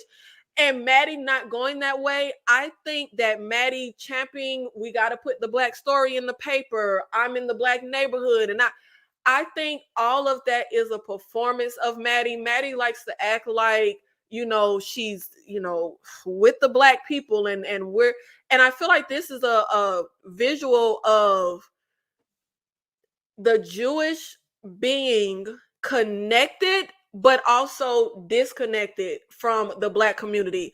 The Black community had certain, you know, things they went through in America. So did Jewish people. Jewish people went through their Holocaust and Black people went through slavery. But the mother is showing we're ushering in a new time. We're ushering in a time where now we're more connected to the white people. We get to a certain privilege now. We need to separate from the, but wait, why are you going over there with the Black people? And Maddie finds something in the Black community. Like you can talk about, I think this is a manifestation, like I said, of her white privilege, how she uses certain things. And you can go into even, you know, cultural appropriation and how certain people may want to take stuff from the Black community that they can use to their advantage. And I think that is exactly how Maddie is operating, wanting to use Cleo's death, wanting to, you know, fool around with Platt and be in certain scenarios. And anything that happens, whether someone dies, Maddie needs to take the shine. Maddie, oh my God, I see this Black woman over here shining, and baby was looking good. Baby was looking good in that suit, right and tight. Maddie has to jump in and she has to disconnect to her eulogy. I fought for the people and I stood up and I did all of this. She is looking at the performance, but she's not in the performance applauding like the audience. She's looking for her way into the performance. If you notice when Cleo dives in the lake, Maddie is kind of clocking her moment to dive in. So I feel like this is just a representation of how trash Maddie is, as y'all like to say. It's just a visual of all of those traits that we have seen from Maddie and know it's there. Okay. Maddie is just here for the spectacle. That's all that is. Maddie wants everything to be a spectacle, and she got to be the center of it. Even if somebody else's story, somebody can have the most glamorous, glorious story, and she want to be able to say, "Oh, but you know, I too have struggled. I too have a story to tell. I too have a bit of sparkle and glitter in me." Maddie, go and sit down. You want to be a part of the show. You want to be a part of the spectacle. You want to be a part of to say, me to put me in it. You want to raise your hand and get somebody to put their eyes on you, even when nobody's paying attention to you. I'm not here for Maddie and her spectacle. That's what that is. Knowing that Cleo's story is a big part of what's going on in some other person's life, but she's going to feed off of somebody else's spectacle to put her name in something to say, I too was a part of this. I too had a hand in this. Look at me. Child, I just was looking at Maddie. Like, she just have no, like, she's not aware of her surroundings. She just always look lost. Just go take a nap. D. I would just like to say that I too had a dream. Anyway, I but what I thought about when I saw this, it reminded me a lot of the film Chicago, which I actually had the chance to see on stage recently. And there's a sequence on stage and in the film where Chicago is all about corruption and how the corruption of the system, judicial system on so many different levels, and how the city thrives and kind of operates off of that. Murder, scandal, all these things. And so basically there's a sequence where the only woman who says that she is innocent the entire time, and despite the fact that no one has ever been executed in the history of of the existence of the jail, the only person who ends up being executed is the person who continually professed that she was the one who did not do it and was not guilty. Meanwhile, everyone else who has thrived as a result of that, they're like, I did it. Oh, well, I don't know. I don't. And, you know, and the system continues to thrive off of that. And there's a sequence where basically she does this disappearing act and she gets on top of this, on top of this, this ladder and this platform, and she has this rope tied around her, and then she just, you know, drops, and then she seemingly disappears. But it's a parallel for her her execution. And so there was something interesting to me about this as far as like what this moment entails for Cleo, and the fact that this is very much a circus act, the fact that she is kind of pulling the wool over everyone's eyes. And there are even moments like that that are referenced in Chicago as far as like tricking the people and fooling the people into believing something and falling for the illusion and things like that. And how even the lake, that's what she ends up jumping into. And Maddie, of course, is there to rescue her and be the savior. And as someone else said, it is very much white feminism. Like, I am advocating for the people. It's very Miss Millie of her to do, I must say. But It's been nice to you people. I've always been good to colors. Yes, definitely giving that. But yeah, I just think ultimately it all ties back to this core aspiration and what Cleo represents, even in all her flaws and confusion and all that kind of stuff, but even what her life represents in comparison to in comparison to Maddie, and how desperately she has to cling on to that, because that is her lifeline. That is arguably the only thing that is keeping her afloat, even though, the water is still rising, but she's trying to cling to this because that is her way, quote unquote, out. I will say, ending this off, Reggie has been ominously limping around this entire time. Like it just looked like a limping boxing Grim Reaper a little bit, given this kind of essence. Every single time out of Maddie's peripheral, he's just, there, just limping like, I'm coming for you. I gotta come take you out because Gordon said you got to go. I don't know what's going on with that, but him popping up like a Jack in the Box in this water to knock Maddie out. I don't know if that's foreshadowing something as well. But last question, y'all getting your answer, yes or no, or whatever you feel. Is this really Cleo here in Maddie's room?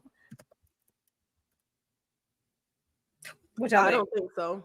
Yes. Okay, Nikki said no. No. Ashley said yes. Absolutely, it's her. I was Cleo Johnson, but now I'm somebody else. She got a new identity. That's her. Okay, is this Cleo? I plead the fifth. No, okay. Kay read the book. So I can't give it. I can't say nothing. I'm gonna have to say a no comment on this one. Nobody tell you read that book, Kay. I couldn't help it. D, is this actually Cleo?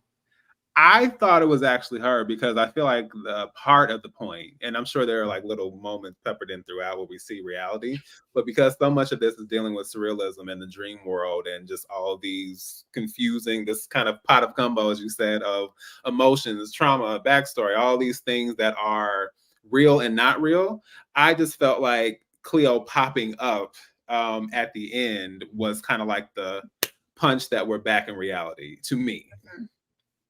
It's just I don't know, because like why would she pop up with everything going on? This is not another state, the city. No, you're still very much so here. Why would you jeopardize everything you've been trying to conceal to roll up as a nurse on Maddie? To say what? To do what? I don't know what to think here. I'm gonna plead the fifth for Kay, and I ain't read the book.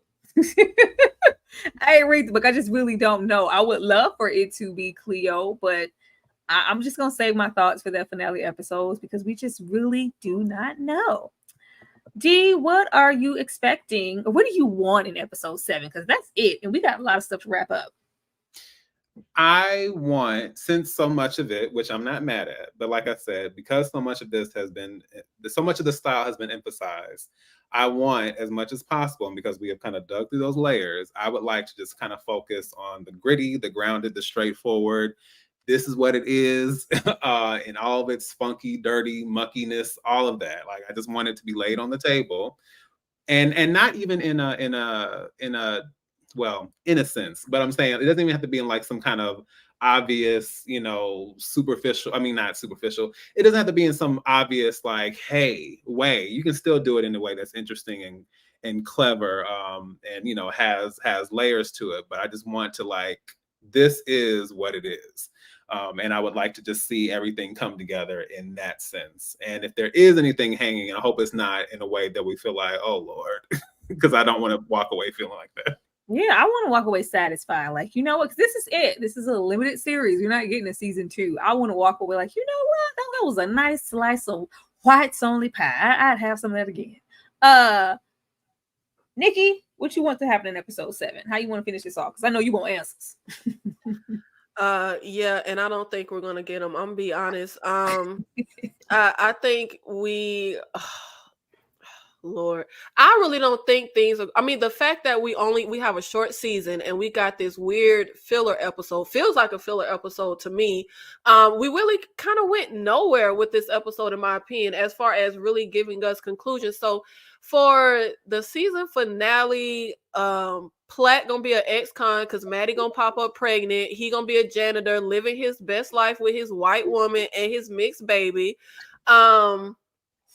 I think that since the show was so simple in Stefan being the killer, I think we're going to get to episode 7 and Reggie killed Cleo and Reggie's going to kill Maddie and the show is going to wrap up and we're not really going to have any answers. I mean, that's how I feel. Limping Reggie killing everybody. Okay, what about you? I must say, if we follow, because there's some deviations from the book a little bit. There's some, a few things that's a bit different. But if they do a wrap up, you're gonna get the answers. You ain't gonna like the answers. But I ain't gonna get up here and act like I did during the Changeling. If Alma gonna be here, I ain't gonna do that. Oh, okay. I knew I shouldn't have went to K. K, not G. Ashley, what are you expecting episode 7? I just need Alma, like, okay, girl, we get it. You're an artist and you're sensitive about your ish, but I just need you to tie this up with a bow for me. Don't piss me off. That's all I want to say. Just keep it cute. Give us the answers, all right? Don't have me guessing. I don't want to be in the land of wonder and awe, searching for the marvelous by the end of next episode. just seal it off for me. I know it's going to be beautiful. I'm good with that, but don't leave me wondering, Alma. Please do me that service. Don't leave me wondering. Well, Kay, since you don't do that. But since you read the book, has the narrative of the book been exactly like the show to a T? No. Okay, that's all I need to know. That leaves room. There's hope. There's hope at the end of this tunnel. Well, you guys, that was episode 6 of Lady in the Lake. You guys have been great, per usual. Let me show y'all some love. We're going to say our goodbyes and let you guys know what we have coming up. We'll be right back.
All right, I am gonna come to the Maddie lover herself.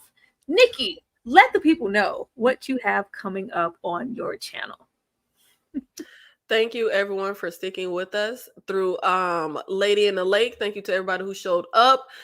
Please check me out at King Nikki TV. I have a ton of content up. I just did a video on Black horror movies you might have missed, recommendations, 15 greatest scream kings of horror ranked. I do a lot of horror content, but I also get into some other content. I recently did Bad Boys. Went through the whole franchise.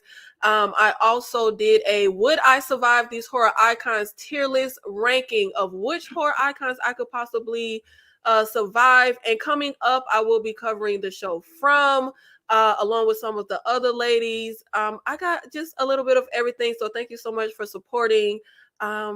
And I really hope that next week ain't a fever dream and we have to just have a bunch of symbolism that we got to figure out, because I don't want to use my brain. Thank you.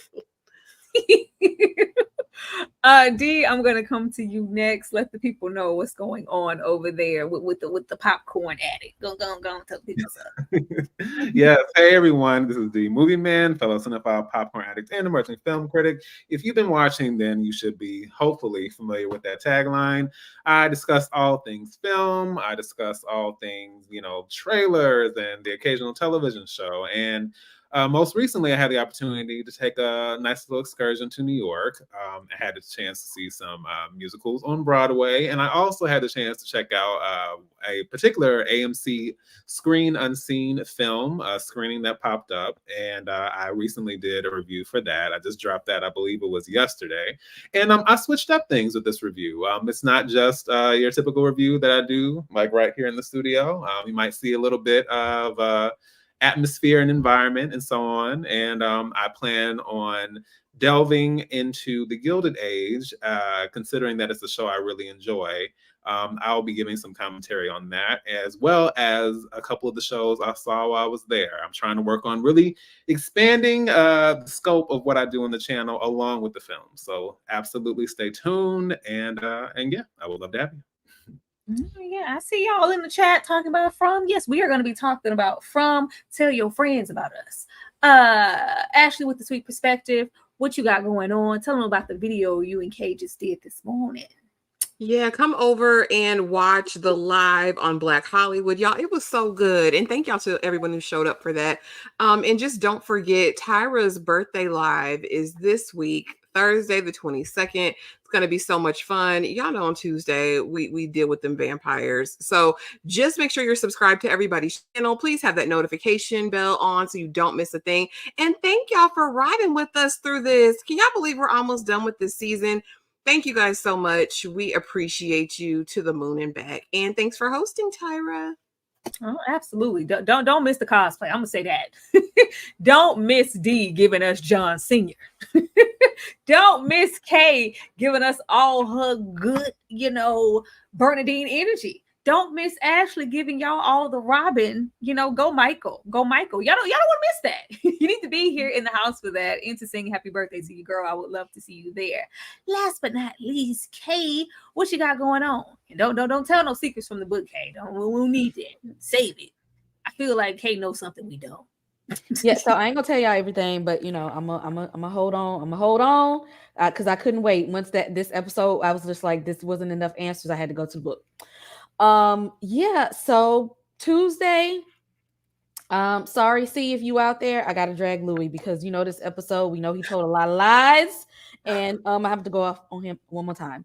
Tyra's birthday is this week, so I'm really excited, y'all. We're going to act a fool as we always do, and then make sure you all know the horror panel that is on Saturday. Support the ladies, and come back right here on Sunday so we can talk to the creator herself for Lady in the Lake, and I'm so excited. Thank you, Tyra, for hosting this evening. Y'all, thank you for bearing with me and my snotty nose. Oh man. Well, per usual, y'all know what will be. Make sure you're here. Don't be late, because I know a lot of y'all be popping in late. I want all of y'all to be here and bask in the ambience of Alma and all the great things that she has to say about this show and the things that we have to ask her, and hopefully get some answers in the finale episode, and hopefully get y'all keep playing on my top. I saw them 93 people. Keep on. Keep on paying. I saw the 93. I would love to see 100. But per usual, we will definitely see you guys Tuesday for Interview with the Vampire. And we will definitely see you guys next Sunday for the finale episode. Y'all have a good night.